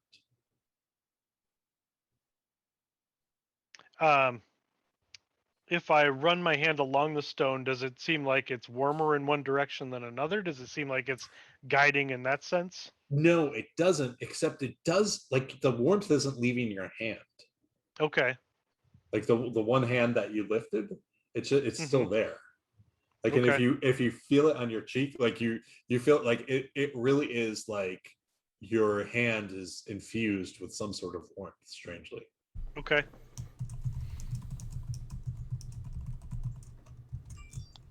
Well, I don't know how to interpret that, but I guess thank you. The rest of the night passes and the warmth is still there in the morning. Like it's very like, and if you want to test it on others, one of your hands is warmer than the other. And I actually will go to Dolphix and explain what I've done, what I did, and what I'm experiencing, and I don't know what it means. It seems to be tied to that. Wow. I do know that children tend to like to play a game, getting hot, getting cold, closer you are to something. Perhaps it's one of those things. Do you feel the I had warmth that in your thought. hand? I tried moving my hands further away in either direction to see if it did feel warmer or colder, and I didn't feel that. But it could be worth looking into as we go on today. Indeed. I am only a minor practitioner in the magical arts. I'm still learning, even in my old age. Perhaps just Drazzle, perhaps know, or have any methods to ascertain exactly what is going on here? Razzle, you can make a quick religion check though. Or is anyone else trained in religion? I have Arcana, but I don't know if that's Arcana. No, Drazzle, you don't know what's happening, but everything in your little lizard brain tells you that Jason has a blessing of some kind upon the quality of which is unknown. Good thing. Yeah. Like it doesn't, you don't have any doubt in your mind that what happened was positive and likely going to be effective. Well, it's comforting. I don't know what it tells us yet, but I'm hopeful. All right. So those rolls I made were I did it for Eldeth, and so Eldeth actually they made excellent time the third day. So because they got a natural 20, they twice as much ground, and then they encountered nothing and ignored the bottom two because they encountered nothing, and then I kept rolling. So they are 3 days into their trip, and they've covered 3 days of ground. Right. I'll be right back. Okay. I have my headphones on, so I'll be able to hear. Okay. We can actually take a break real quick now. Let's do that. We'll take like a 5-7 minute break, and we will be back. Thanks everyone for joining us. We will get to Okermach's boon shortly. Until then, please, if you haven't gotten a chance to join our Discord, take a time now to join it and meet everyone who's there. It's a pretty active community. And we will be back in a few minutes. Thanks. Hi, everyone. We are back 1 minute later than we said we would be, but we're back. All right, so our intrepid fellows are wandering through trying to find Ogremok Spain, Boone, and they are making their way there. It is their third day out. So, how are you guys trying to find Ogremok? What strategies are you employing today? Same as yesterday. Well, I'm gonna try to use my new warm hand powers to. Okay. I'm gonna touch a lot of stones today. Okay. And this boon, Corey, what's its main impact? The boon is it's not the boon has a summoning circle that makes earth elementals much more powerful. Earth elementals are shaky often, and this eliminates some of that shakiness and makes them more powerful. Which it just means that there's not likely to be any sort of visible sign of something I might see would indicate we're close. You don't know. Remember, this is like it's a little needle of the haystack-ish. Right. I'm not going to like pretend it's not. But if you guys have a plan, like being super perceptive is a plan, and it can work. I mean, it's not going to be like a impossible thing. But if there's other ideas you guys have along the way, Ed certainly has one, or sorry, Jason certainly has one. All right. Well, we might as well try everything, right? I think I'm going to combine the warm hand with the trying to be perceptive. So this is something I thought about, and I just from what we did with Corey, I could always in the morning wake up, choose augury, and then try and say, are we on the right track? Sure. Always worth a try. So I could always come up with the general sense of where we. I don't know. It feels like, are we hotter, colder?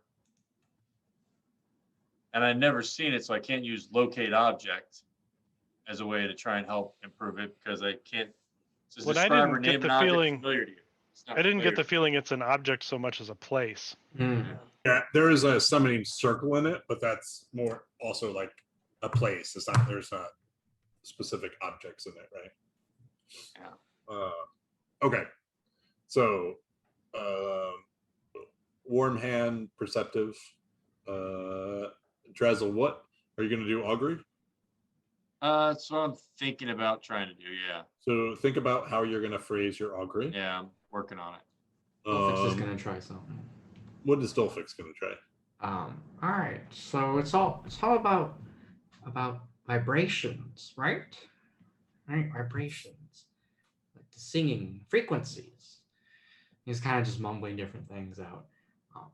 Perhaps, well, yeah, he's gonna just sit down and start taking his boots off, and then his socks, and wiggle his toes, and he's gonna put them like flat against the ground. Okay. And I just like feel the ground.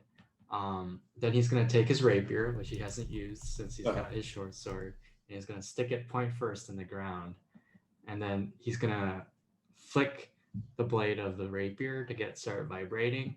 Okay.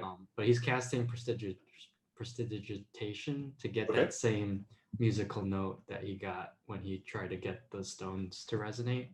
Okay. And then he's just gonna put his ear down to the ground with his feet. I love it. And then Vic, what are you? Up to? I don't know. Like I was probably just looking out for a sign, kind of getting hyper focused on that. But you know, totally fine. I don't know if I'm gonna hear one of these notes from the stones. I might remember the note or whatever and get distracted with what Dolphix is doing. Okay. So, Jason, will you roll me perception with advantage? Drazzle, will you roll me Arcana?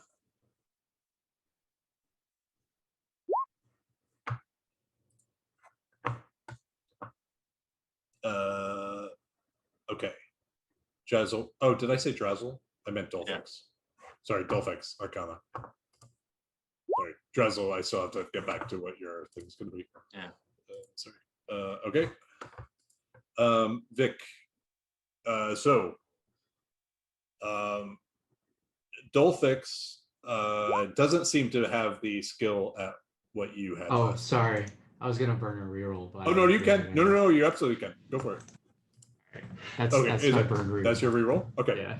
So Dolphix has done all this sort of elaborate, and you're like, once he takes his shoes off, you're really like sort of like eyeing what he does, and then he takes his rapier, puts it to the ground. He takes his short sword, taps on it, and then you hear with prestidigitation, he sort of amplifies that sound.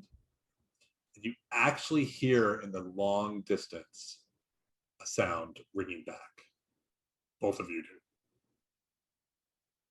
There's something that way that is reflecting the sound back to you. Do you hear that? Yeah, I think you hit the note, and something's picking it up. Excellent. Excellent. Jason, put your hand out here, this direction. Anything? I was gonna wait and see if I'm picking up something else with my 28 perception check. I got you. Don't worry. I'm thinking of that more as a throughout the day check. Just Okay. so like. But yeah, I will check that out. Yeah. So your hand, it doesn't. I mean, you don't get the hot cold sensation. You're still not really sure what this thing is. Not at all. Yeah, it doesn't falter. It just or waver or anything. It just is like a warm, tingly hand. And does it transfer heat to things it strangely does. So in addition to just the perception, I had this idea. I have in my possession one of the trinkets is a tiny glob of silver goo inside of a bottle. Okay. I want to try to heat that up with this and see if it can't function as some kind of like a compass. Okay. You are making me look up something from notes I had almost a year ago. Hold on, let me. I know exactly what you have. Yeah. And I know I have notes on them, so give me 1 second. It's Vic, been in one of the tiny pockets in my vest with 100 tiny pockets that I also got at the same time. When while I'm doing this, Vic and Drezel, have you sort of are you reacting to anything that happened with Drezel? Do you have an augury specific? Yeah, I'm thinking, are we within 1 day's travel of it? Would be the first question I'd ask. So augury isn't questions. Oh, that's commune. So hold on, augury is a little bit different. Let me just look up what. Augury is like, is this a good or a bad thing? Yeah, within the next 30 minutes. So that's all I'm going to ask is what Yais is doing going to succeed in getting us to where we're going. That's something that's happening in 30 minutes. This magic best blessing boon. Is something Jace is doing going to succeed? Is the boon that she has going to help us get to? Okay, hold on.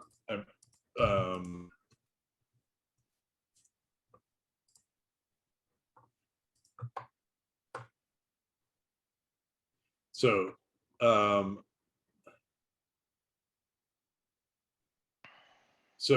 you get the result for wheel.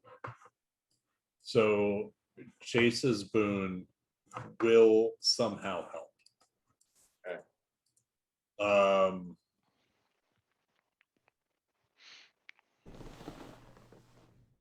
Yeah. Are you?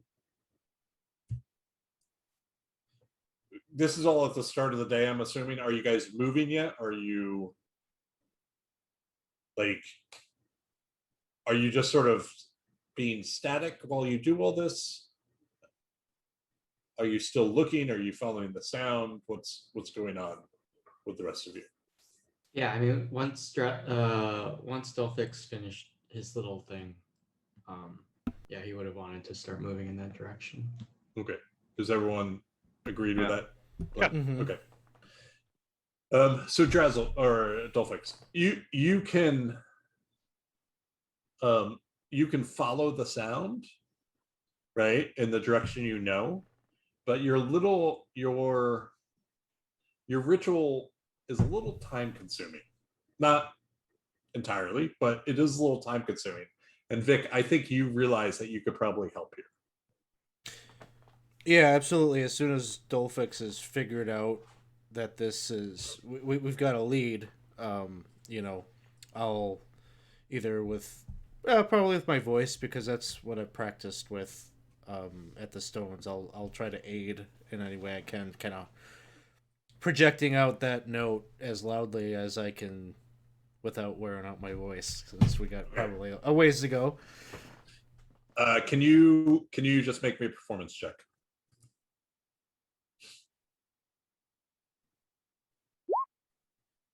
All right.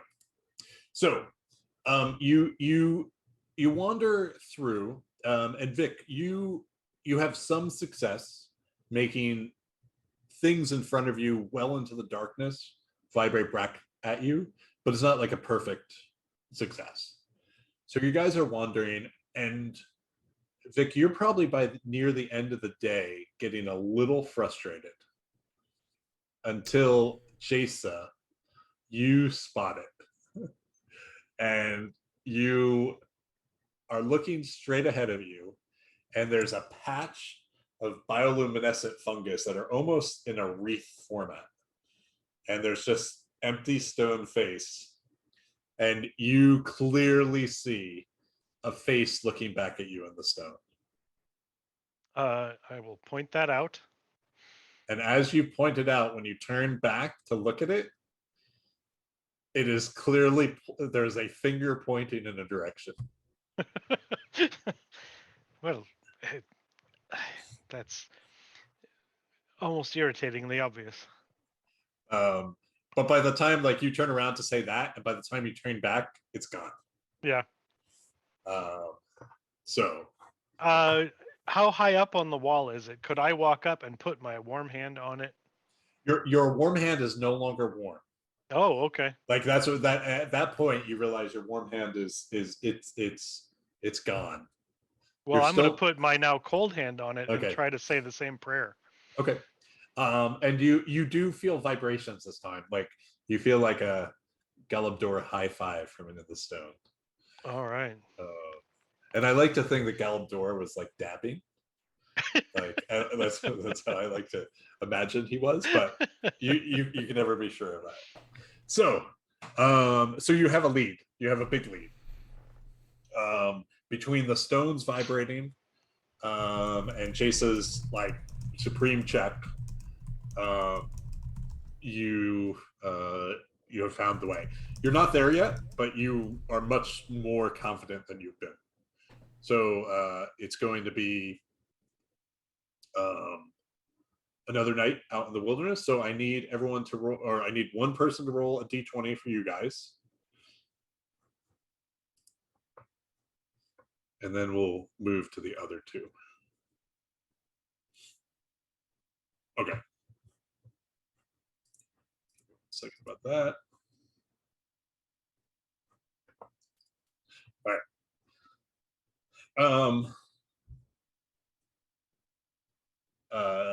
Okay.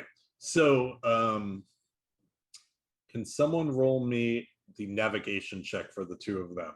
It's going to be a 1d20, and we're going to add 5 to it. It's a DC 10. Okay. DC 14. All right. So they are wandering around another day. Can someone roll me a d20 for Eldeth and a d20 for Darendelle? Okay. Oh, Dolphix. Perfect. Okay. Okay. So they get lost, but they actually have a fairly uneventful day. There is some trouble that they encounter along the way with some angry creatures, but all in all, they manage to get through the day. They are bumbling through the dark though at this point, trying to find their way towards the Myconoids. Okay, next morning for you guys. You now know the general direction. And as you're sitting there in the morning, I think Drazzle, you probably look over in the distance and you see some pale shape in the distance, maybe 200, 300 feet away from you. There's some movement. It looks vaguely humanoid, but you're not sure what it is at this distance. I'm the only one that sees it. You can point it out to others, but you're the first to see it. And how far away? You said 100? 300, 200, 300 feet. Is it moving or is it a static? Yeah, it's moving, roughly humanoid, pale. Can't make much feature on it. Like you don't see like distinction in the form from this distance. Point it out and think, maybe we should approach open, but have someone sneaks on side. Yeah, you can all see it once it's pointed out. Like all of you would have seen it eventually. It seems to be moving with some like periodicity. Like it's doing something that repeats.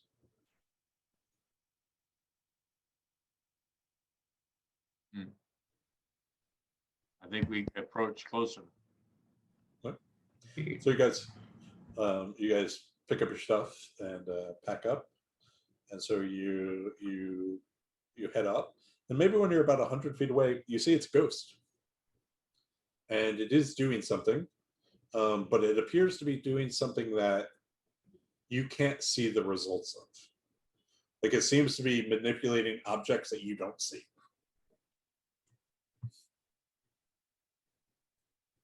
Like imagine a ghost planting a flower bed where you don't see the hoe and it's not that, but it's something similar to that. Yeah.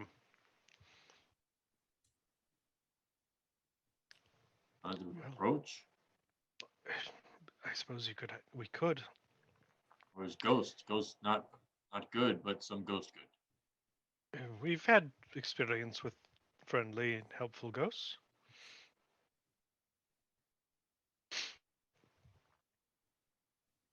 We can approach with caution. If it's friendly, all the better. But let's just have our blades prepared just in case. Are you sneaking up on it? Or are you approaching obviously to the ghost? I'm going to approach obviously, but I think someone else should be more sneaky. Okay. I suppose I can do that. I'll get into the shadows a bit. Got it. All right. Jason, you start hiding in the shadows and sort of moving slowly towards the ghost. Drazzle, you more openly move towards the ghost, and at a certain point, so the ghost is aware of you, and the ghost turns up and looks towards you, and you see now in its form, you can barely make out like tatters of clothes.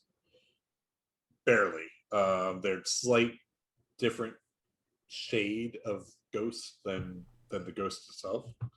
And you see a face that's just completely devoid of features. Like there's maybe some gaps or dips where the eye sockets are, and a big dip where the mouth is that just makes him look like he's screaming. But he looks up at you and he's like, "Oh, I never get visitors. Hello. Hello. Welcome to my home. What do you do here, myself? I live here." You live? No one rude, but you ghost?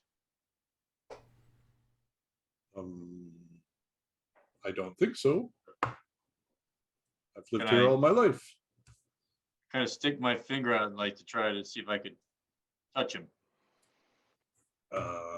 You are you poking your finger into him? I stick my hand out like I'm going to shake hand. He sticks out his hand and he shakes your hand. It is a very cold and clammy feeling.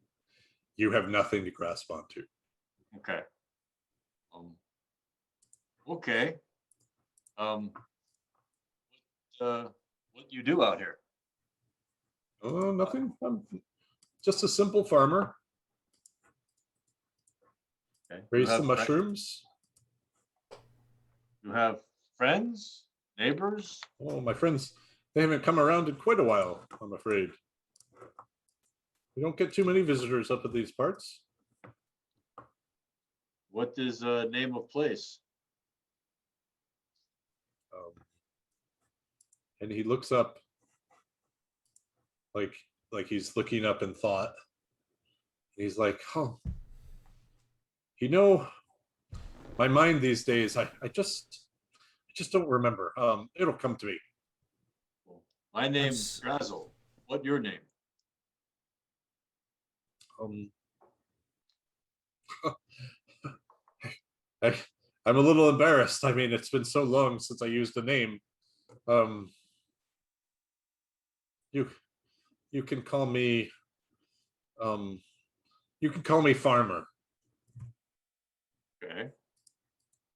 What are the rest of you doing? I'm hiding and watching. Okay. He's a gnome ghost. He is gnome height, but the features are gone, so it's very hard to tell other than height. Like, so he could be dwarf, he could be gnome. Your best guess is gnome. The accent seems a little bit off, but he's speaking common. Let's mention that we traveled some ways from Blingdenstone.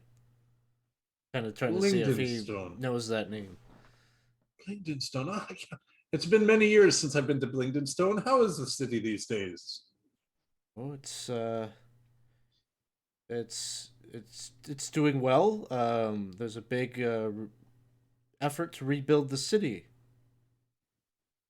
Rebuild the city? Oh, of course. I apologize. I don't have much tea or food of the way to entertain. But you are more than welcome to stay as long as you wish. We're actually we're looking for something. I guess maybe it is considered sort of a holy site. A place called the Ogremok's Boon. Sorry, it's my fault. Ogre. Oh, that sounds so familiar. Do you know where it is? No, we're looking for it. Yeah, there's a threat that there's a threat that we're trying to protect Blingdenstone from, and if you could remember, or if you have any aid at all, you'd be able to do a great service to Blingdenstone. Do you maybe know of any elemental nearby? Elemental. Oh, I'm so embarrassed. My mind just isn't what it used to be. Please sit down. I'll just let me collect my thoughts. And you see, whatever he was doing, he puts his imaginary tool away, and you see him sort of put his hands on his hips, and he sort of stretches his back, and he looks around, and he says, "Oh."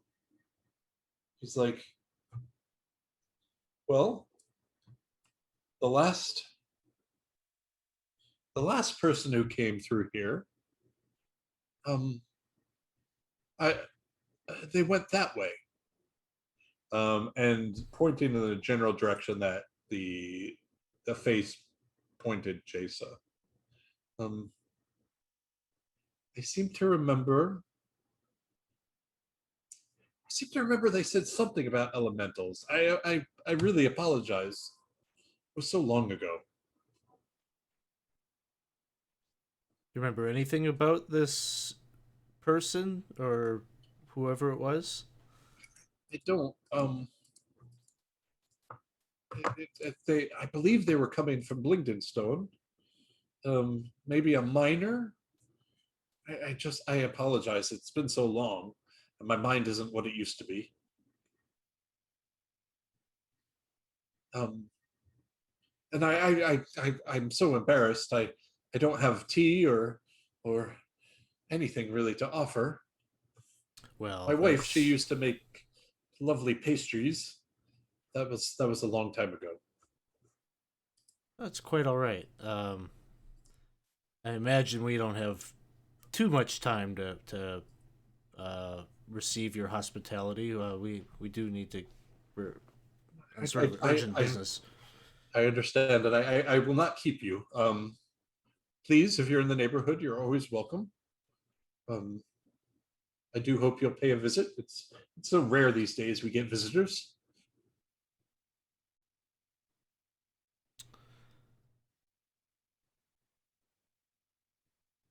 And you see he reaches back towards whatever that imaginary tool was or unseen tool was. And there's no evidence of any other ghosts or anything that are accompanying. No, it's really like as you're in this area though, it definitely was a home site. The remainders of the home, like all you see is basically the area of, like you can tell where the square of the home was, but there's no walls left. There's no like the most like you could see an area carved out and the rest is outside that box, for lack of a better word. Your best bet is that this 300, 400 years old. Like this hasn't been around for a while. Well, Dolphix is a little spooky. I wouldn't mind just kind of skedaddling as soon as we can. It's nice talking to this guy, but he's pointing us in a direction I don't feel any need to linger any longer than we have to. Agreed. It is quite saddening. It's less of a life he is living and more of just a memory going on repeat. I'm afraid there's not much we can do for him here. Do you guys make your say your goodbyes and move on?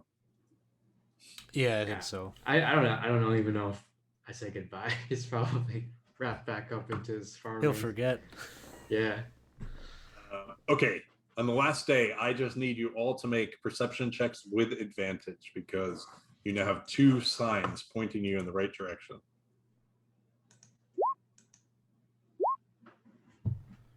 I'm coming.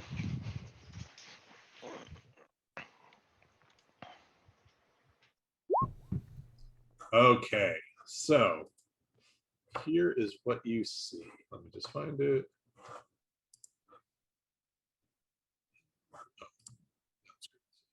Outskirts. All right. So you, Jasa and Drazel, you are walking through the area in the direction they noted. When the 2 of you catch out of your corner of your eye, there is a large area of very bioluminescent fungus above you. And it fully illuminates. I mean, it's low light, but fully illuminates the area you're in. And as you start to walk by it, you realize it's a little bit of a trick of the light, because the fact that there's so much light here means you're not actually paying attention to what's next to it. And you see right next to this distracting light, a perfectly carved shaft going up.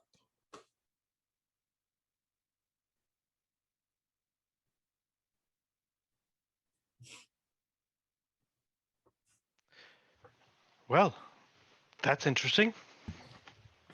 Shaft going up, but that doesn't seem to indicate there's a way to get up, right? No, there's not. You would have to figure out how to get up, but this is the first man-made thing you've really seen besides the ruins of the farmer's house. How wide is it? Maybe about 5 feet by 5 feet. Okay. It's big. But if I were to get up there, it's like I could probably like parkour up it if I can get up to the start of it. Yeah, so it's maybe about 10, 15 feet above your head. And then then it looks like it goes maybe 10 more feet before there's a ledge on the top of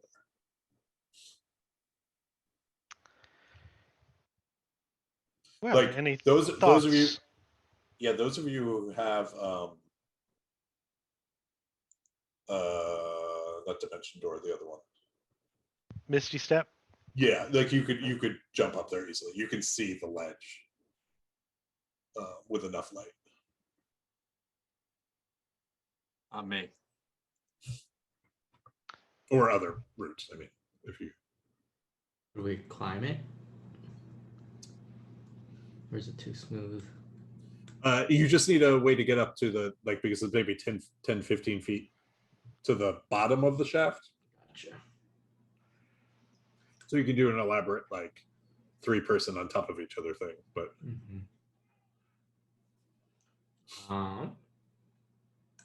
Do I roll? I could try to rig up some sort of makeshift grappling hook.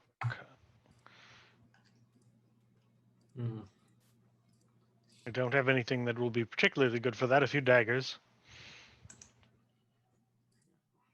I don't have much either.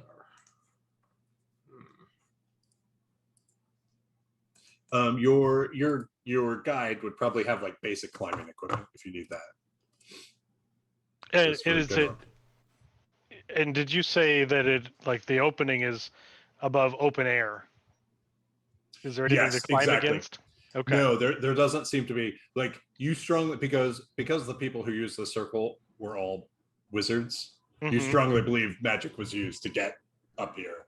Yeah. Although it's not impossible to do it otherwise. Like, it's not. Well, I'll take a look at his climbing gear and see if there's anything like a grappling hook or something that could be used to do that. Yeah, you could probably figure out a way to. There's well, it's a perfectly carved shaft. Up above, you do see normal. It's normal. It's a natural formation above it. Mm-hmm. And so make me just a dexterity saving throw, or not saving throw, a dexterity, like a dex attack with disadvantage as you try to do this. And Okay. And you are eventually going to succeed, but the speed at which you succeed is going to determine something. I will just roll. We'll just do that one. Okay, perfect. So you managed to get basically a rope up and around a piece of rock. So you have both ends of the rope back. Okay. In your hands, and you test it a little bit. You swing on it a little bit, and it seems pretty safe. All right. Well, I'm light. I'll go up first and can make sure it's secure. Can the 4 of you make me athletics checks? Unless one of you happens to have a climbing speed, which I don't think is the case. Well, thank God. Wow, that's a lot of 11. So you guys all make it. For Vic, you are natural. Like, you sort of get the hang of these two ropes at once, and you come up you come up from the back as the last one up. Drezel, Dolphix, and Jasa, you do it fine. It takes you a few minutes, and you're grunting and groaning as you get up. But eventually you get to the top. By the way, Jasa, I realized I never talked about the glob of silver goo, so we'll talk about that later. That's okay. Just completely. I opened the file and then talked about something else. I put it back in my pocket. Okay. One of my 100 pockets. So and so you're at the beginning of this this large chamber, and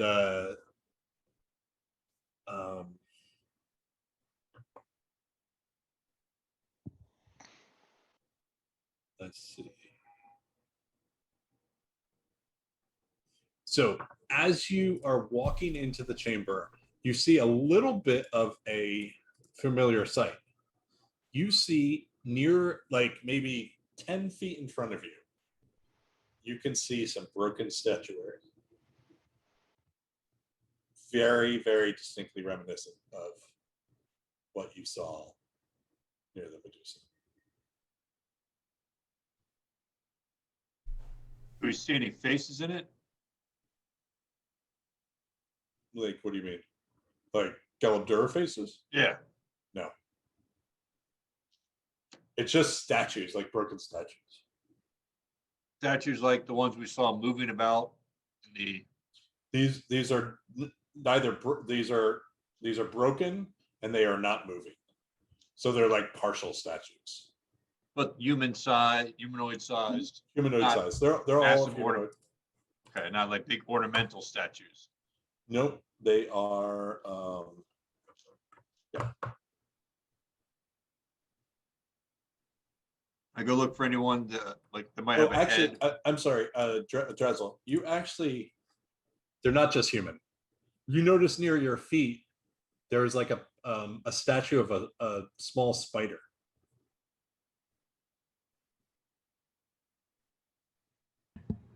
Can I pick it up like it's disconnected from the ground? You could break it off from the ground. Okay, but it's attached to the ground. Yeah, it's like it's calcified to the ground. It's not clear what's going on. All right. I pointed out to Dolphix. You're like, remember your spider? Yes.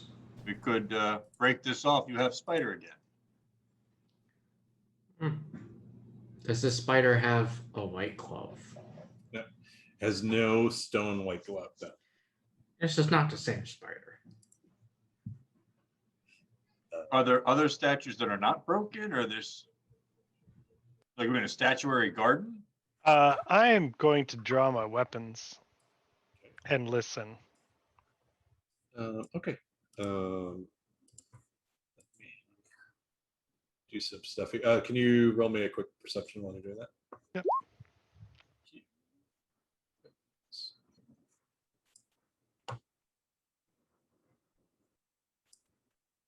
We are getting lower on those rerolls. Seemed like we had so many at the start of the night. Yes, use them all. Sorry. Okay. So Jason, you hear it almost reminds you of the snorting, that really nasal breathing of the Zorn. It's definitely different, but there is nasal breathing coming from somewhere in the.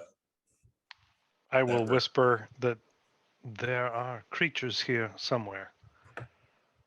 And I'm concerned that they might be of the sort that turns things to stone.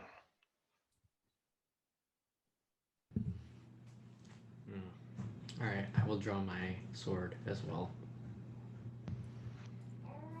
So the area you are in is all dim light, just so you know.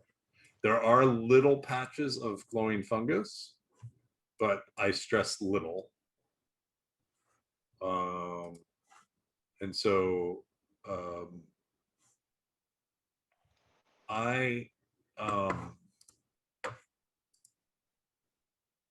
you draw your sword. I'm gonna as you are looking, like as your eyes are adjusting to sort of the dimmer light from where you were down below, you do see sort of what appears to be the edge of a circle across the room. You are fairly certain you are in the right place. You just are uncertain of what else is here. Let's head in that direction, shall we? So will the four of you make me stealth or perception checks with disadvantage?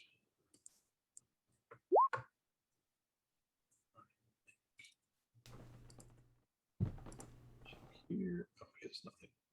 Stealth is Dex, right? Yes.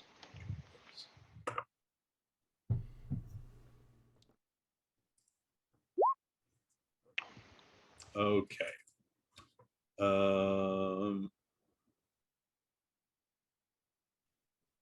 Jasa, you are not surprised by Vic. You are not. None of you are surprised. Oh wait, hold on. Vic, you are surprised this round. So, I'm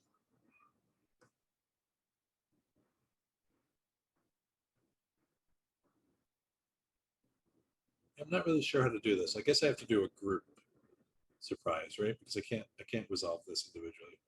So no one's surprised. You guys see stalking in the darkness around the circle.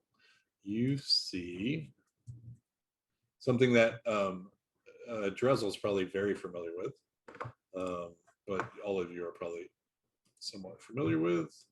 Ball. Two of these creeping around. So I need everyone to roll initiative, please. We have okay? Our Oh, are you on tokens the right- are. We're still in the city. Oh, sorry. Yeah, you sure? Sorry. Here. There you go. Sorry. Oh, this map's way cooler.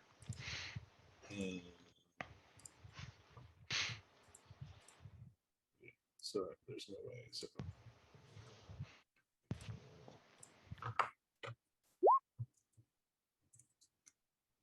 We're on this map somewhere. I just have the black square. Give me 1 second. Just got it. All right. Yes, you are. Is anyone else can't see?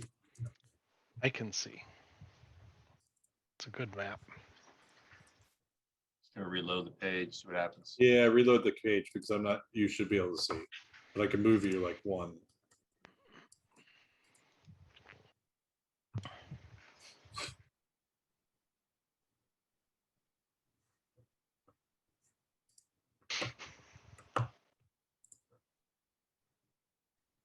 Any luck?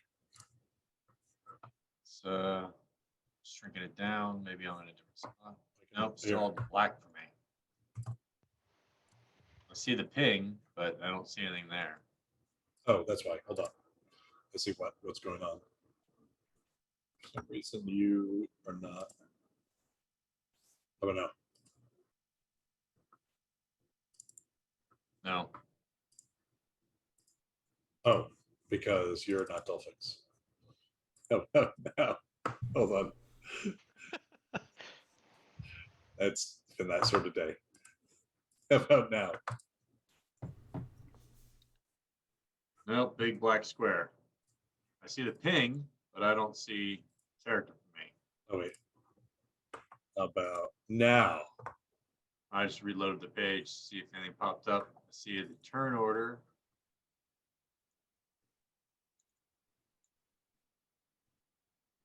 Do you have night vision? No. I see me finally. Okay. Please roll initiative.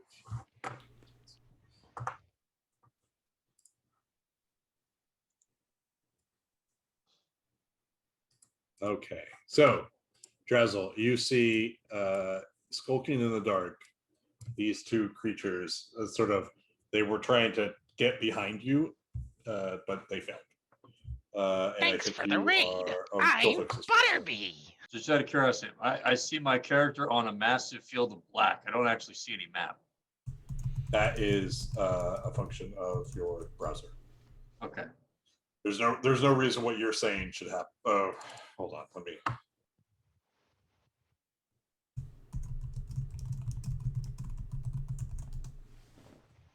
No, because I don't think this map has. Want to throw a big thank you to the Mists Awaken. Thanks for the raid. Butterby welcomes you to the stream. Trust you had a good game here tonight. You don't see anything, Drezel? I do now. It just appeared.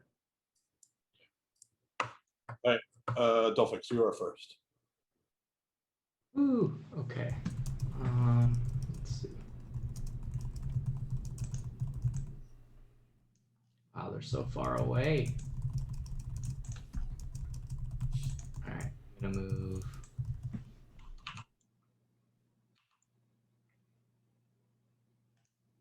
It's 30. Excuse 25. And then I'm gonna shoot it with my short bow. Okay.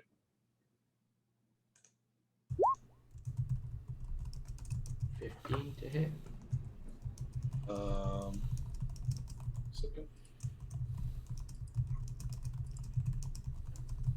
15 hits. 9 damage. I'm gonna shoot again. Yep, 9 damage. Seems to do normal. And another 9. Oh, sorry, that's a short bow, not a short sword. So take 2 off that. Okay, so. Or how do I? Oh, the 13 would have missed, right? 13 would have missed. So yeah. Yeah. Yep. Give me 1 second.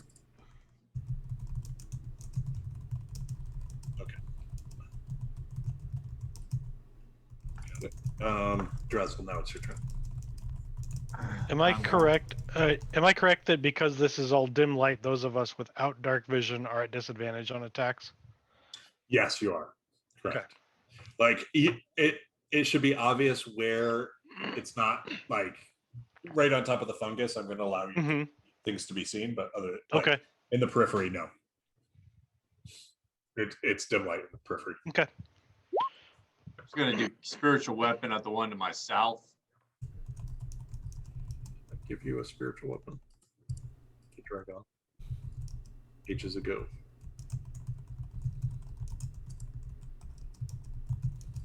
PC stuff. Nope, I never did. Okay. Give me 1 second. I'll find. Nope. Nope. Nope.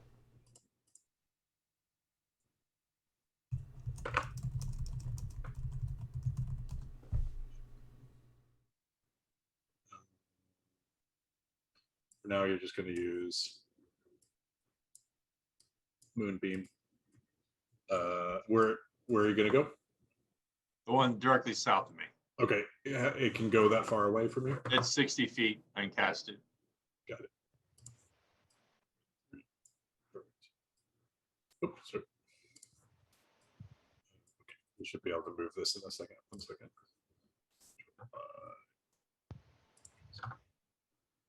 Okay, you should be able to move it around, but no. Okay, and I assume you're making an attack this round. Yep. 22 hits, 6 force damage.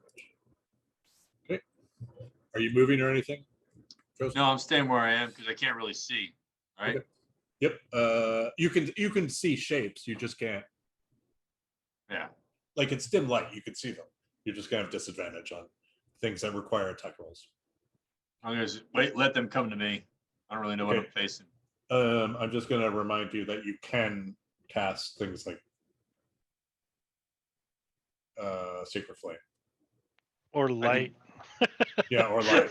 Like there's a bunch I of didn't know things if you I can could do that the same round. Because the bonus action creates the spiritual weapon, then my action would be to attack with it, and then the next rounds I get to use it. Your bonus action attacks with it. Yeah, your bonus action attacks with it on summon. I always thought the first round I lost. It would cost me an action to make it do stuff. Nope. What else would you like to do? It can only be a cantrip if it's a spell. Right. And I'm saying whether I'd be able to, I've already got the light spell. I can just tap that on my bowl and toss it into the central area so it's right here. You can also just make something else light, but yeah. Right, but I mean, I don't see anything else that I could really hit. But if I toss it like right there, I'd have a decent range of light around us. Okay. We can do that. Yeah. Light's 2040, right? Yes. Thank you. Second.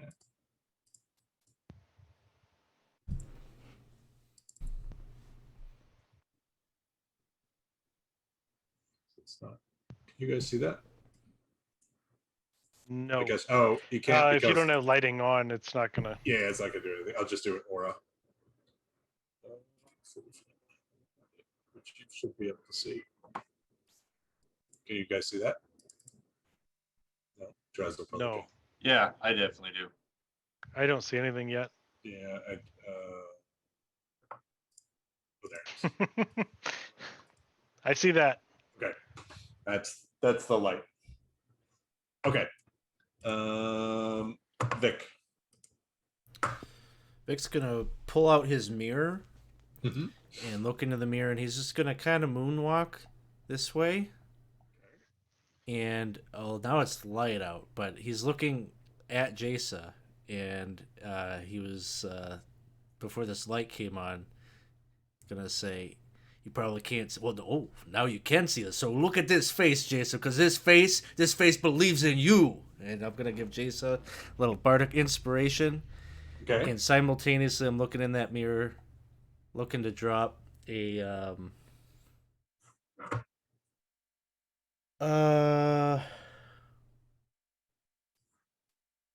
I'm gonna cast.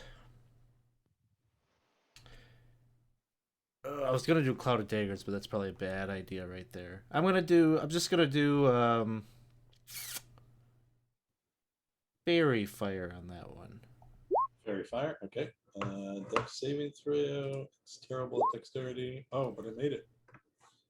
It fails. Anything else? That'll be it for me. Okay, Jason. All right, I'm gonna go straight toward Vic, looking right in his face, because that's what he told me to do. And as I get right up to him, I'm gonna look away from his face and make a stealth check behind him. Mm-hmm. And I'm going to ready a shot with my short bow from stealth when the thing comes into the light. Okay. So it's this basilisk. I will let you do either of them because the other one's going to move first. You can choose which. I was targeting the northern one. Okay. So he has. Oh God, there's 1, 2, 3, 4. 1, 2, 3, 4. This one runs on its short, stubby legs. The other one, though, Dolphix.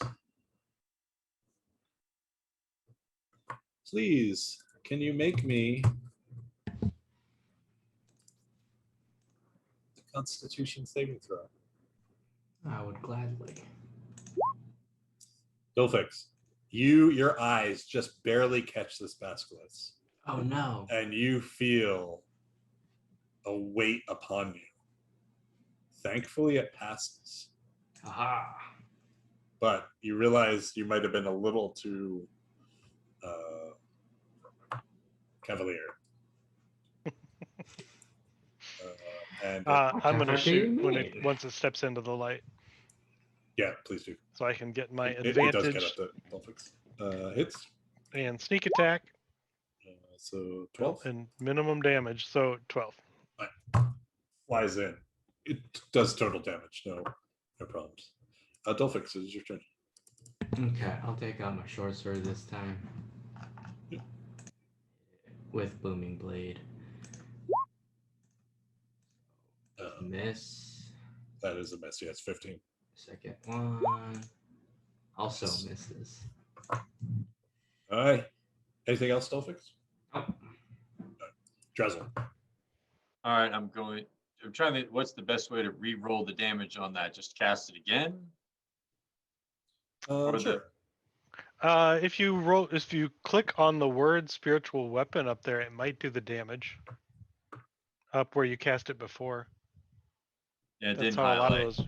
Well, okay. It's an attack. I still have to attack with it. Yeah.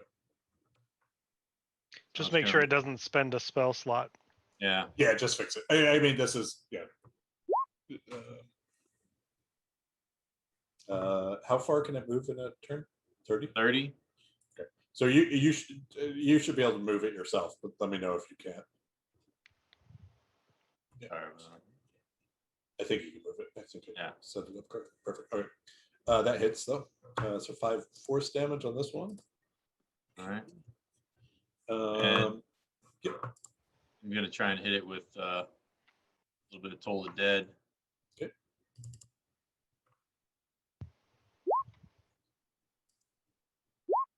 Yikes. Hey, nice. You see the necrosis just flying around this basilisk. Vic.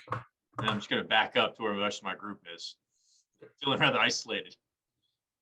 I'm still looking in that mirror, and I just saw Dolphix. I said, Dolphix, don't get so frustrated. Don't get yourself down. It was a lot harder for you climbing up that rope than it was for me. We all... You're going to get it on this next one. I'll give Bardic Inspiration to Dolphix. You're probably getting the sense why his siblings find him rough to deal with. And then Cloud of Daggers on the Basilisk.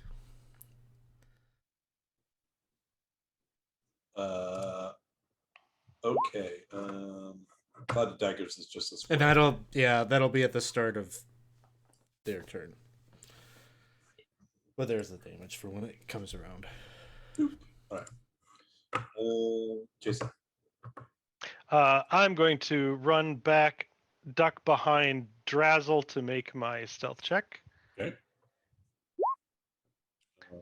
You are stealth. And then move a little bit further back and shoot at the one that is in the daggers. Got it.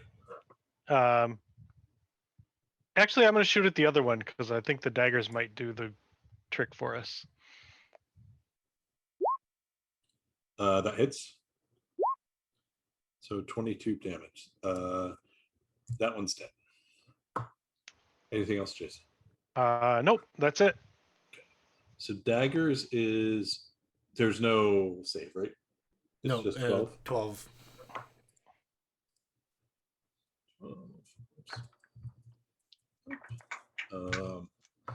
It does not like daggers, so it moves here.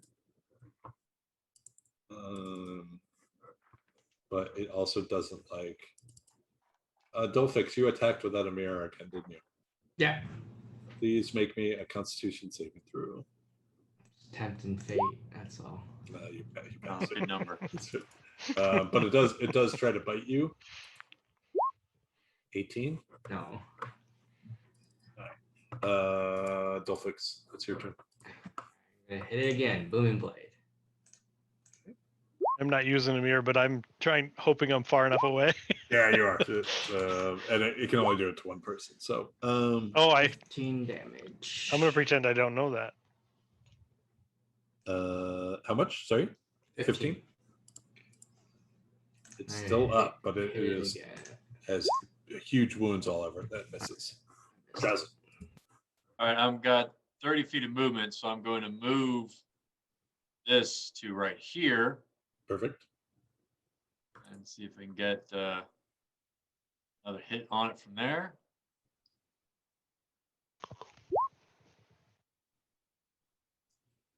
Perfect. Yeah, and you managed to kill it.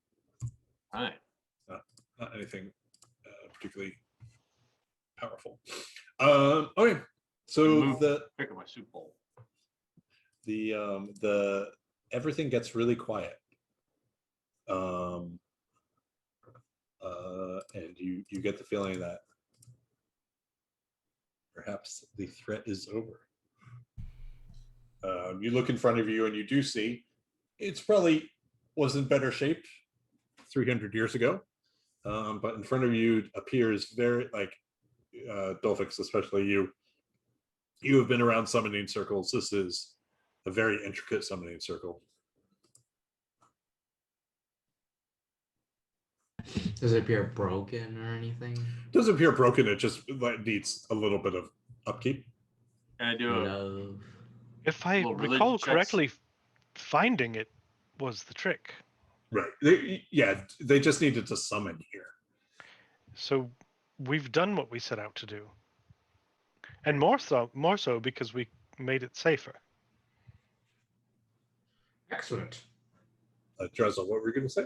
I was saying, would a religion check be helpful in understanding how to summon whatever's supposed to be summoned here? No, you summon through normal arcane means. Like it's just when you summon here, they're better than if you summon them somewhere else.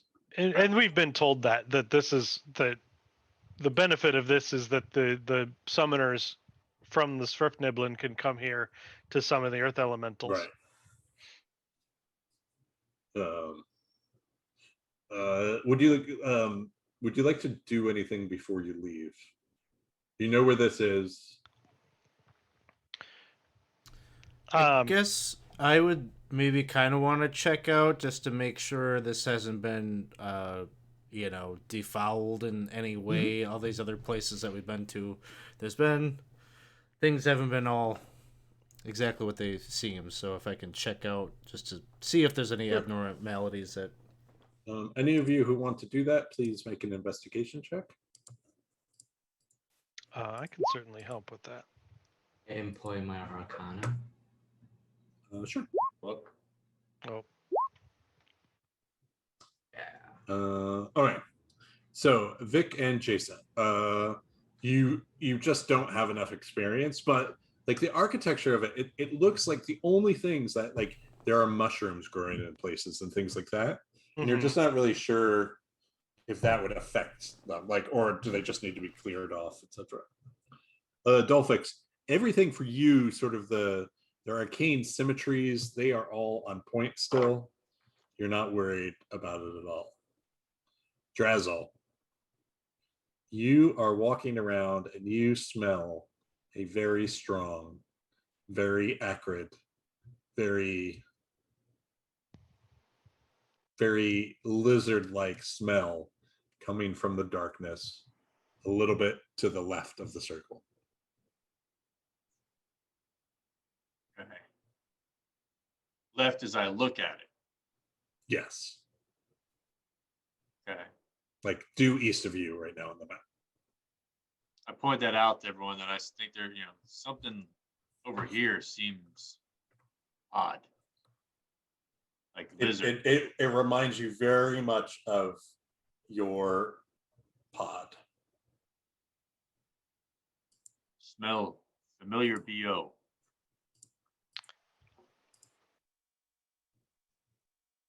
Well, let's have a look, shall we?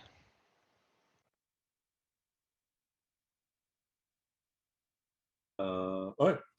So you head over in the area, and you don't see any movement as you approach towards it.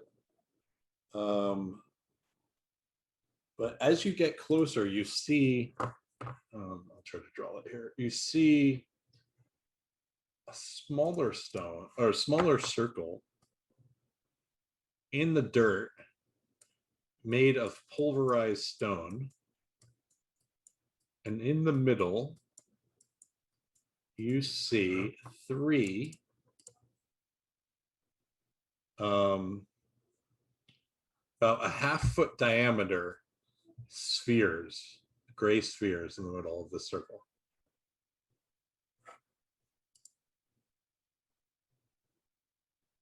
Those seem remarkably egg-like.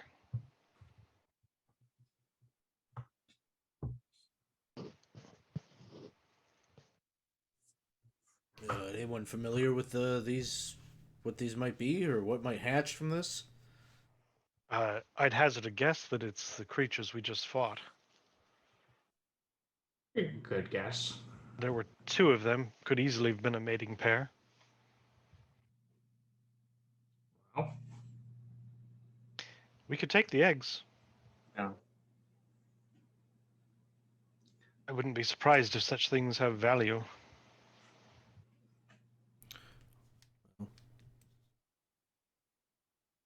Can I do a nature check to understand more about what they are, Corey? Yeah, and you can do it with advantage because of your lizard-like relationship. So you the pebble gray shell that's hard as stone, like they easily could be mistaken for stone, which is unlike, I don't know, do Drezzles come from eggs? That's a story for another time. But they're unlike other lizard folk that you know, like, and you know, basilisk, their eggs are hard stone, and everything points to, yes, like all signs point to these are three basilisk eggs.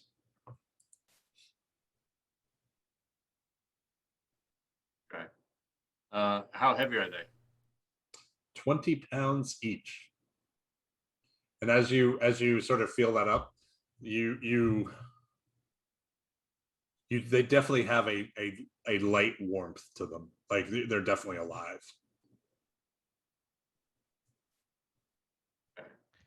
Well, I think taking them with us, even if we don't plan to sell them or anything, removing them from here would be good if the gnomes are going to use this place. Agree. Agreed. All right. So at the sake of time, we're going to say that we're just going to deal with two things before we leave. One is we need to deal with the story of Darendil and Eldeth. For you guys, though, you have no problem making your way back, particularly with your guide. And the good news is you don't have to show people where this is because your guide was there. Right? And this is another sort of feather in the cap of the were-rats, because now a were-rat is able to show the gnomes where this is. So that all played out nicely. So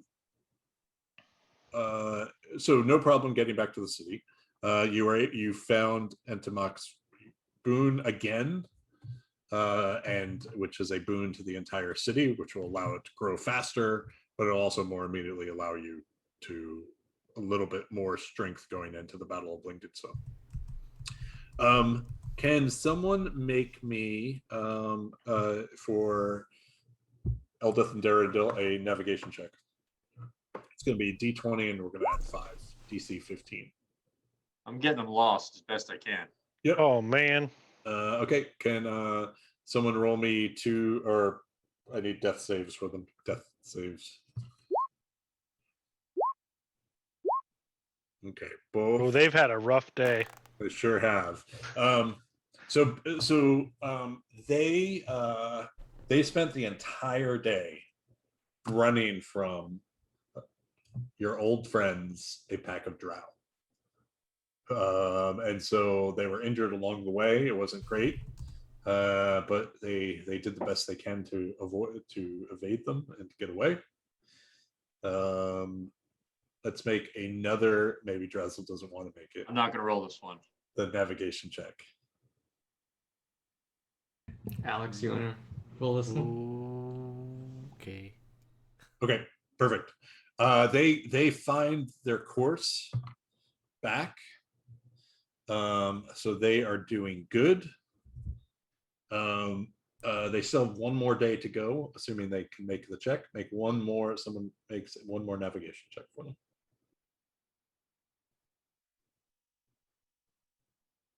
Here. Oh. All right. So I will tell the end of that story another time when they get back.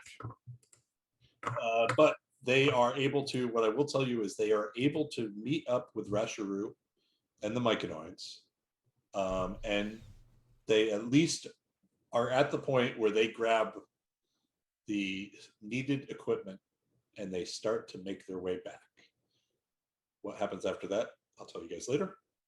But with that, we are going to close out. But you guys did get a level for doing this. So you should be all level 6, right? I think. Yep. And so going into Battle of Blingdenstone, you'll have a little bit more oomph. But with that, I'll close out and we can do that real quick off camera. So thank you everyone for watching tonight. It was great to have you here. We just have a few more episodes of this. We will be back next Thursday. Please join us. In the meantime, before next Thursday, we have lots of good stuff going on, including Saturday morning. We have the preview of the Temple of Elemental Evil run by Alex. Thankfully, we have an advanced copy that Alex is running through. And so it'll be on our channel and then also on the Goodman Games channels. Goodman Games. Goodman Games, yep. Thanks. It's that time of night for me. As well, tomorrow night is Candlekeep Mysteries. We're gonna finish up the level 1 adventure. The level 1 adventure. What is it? The Joys of Extra-Dimensional Spaces, I think is what it's called. So we got one more level of the house to explore. Right. And the Candlekeep Mysteries was one of our drop-in, drop-out games. So if you are interested in joining our community, please sign up to at least the Discord to learn about all the stuff we do. Then if you like that, please join our Patreon, and you can see all the benefits of doing that. Saturday evening, we have Kingmaker with D and Dave. Sunday evening, we have Call of Cthulhu. And then our whole week starts again. And the schedule is down below. Please check it out. And if you have any questions, jump on Discord. We're all there most of the times of the day, and we can help you out. With that, we'll say goodnight, and we will see you, our party will see you next Thursday. So thanks, guys. Thank you. Good night.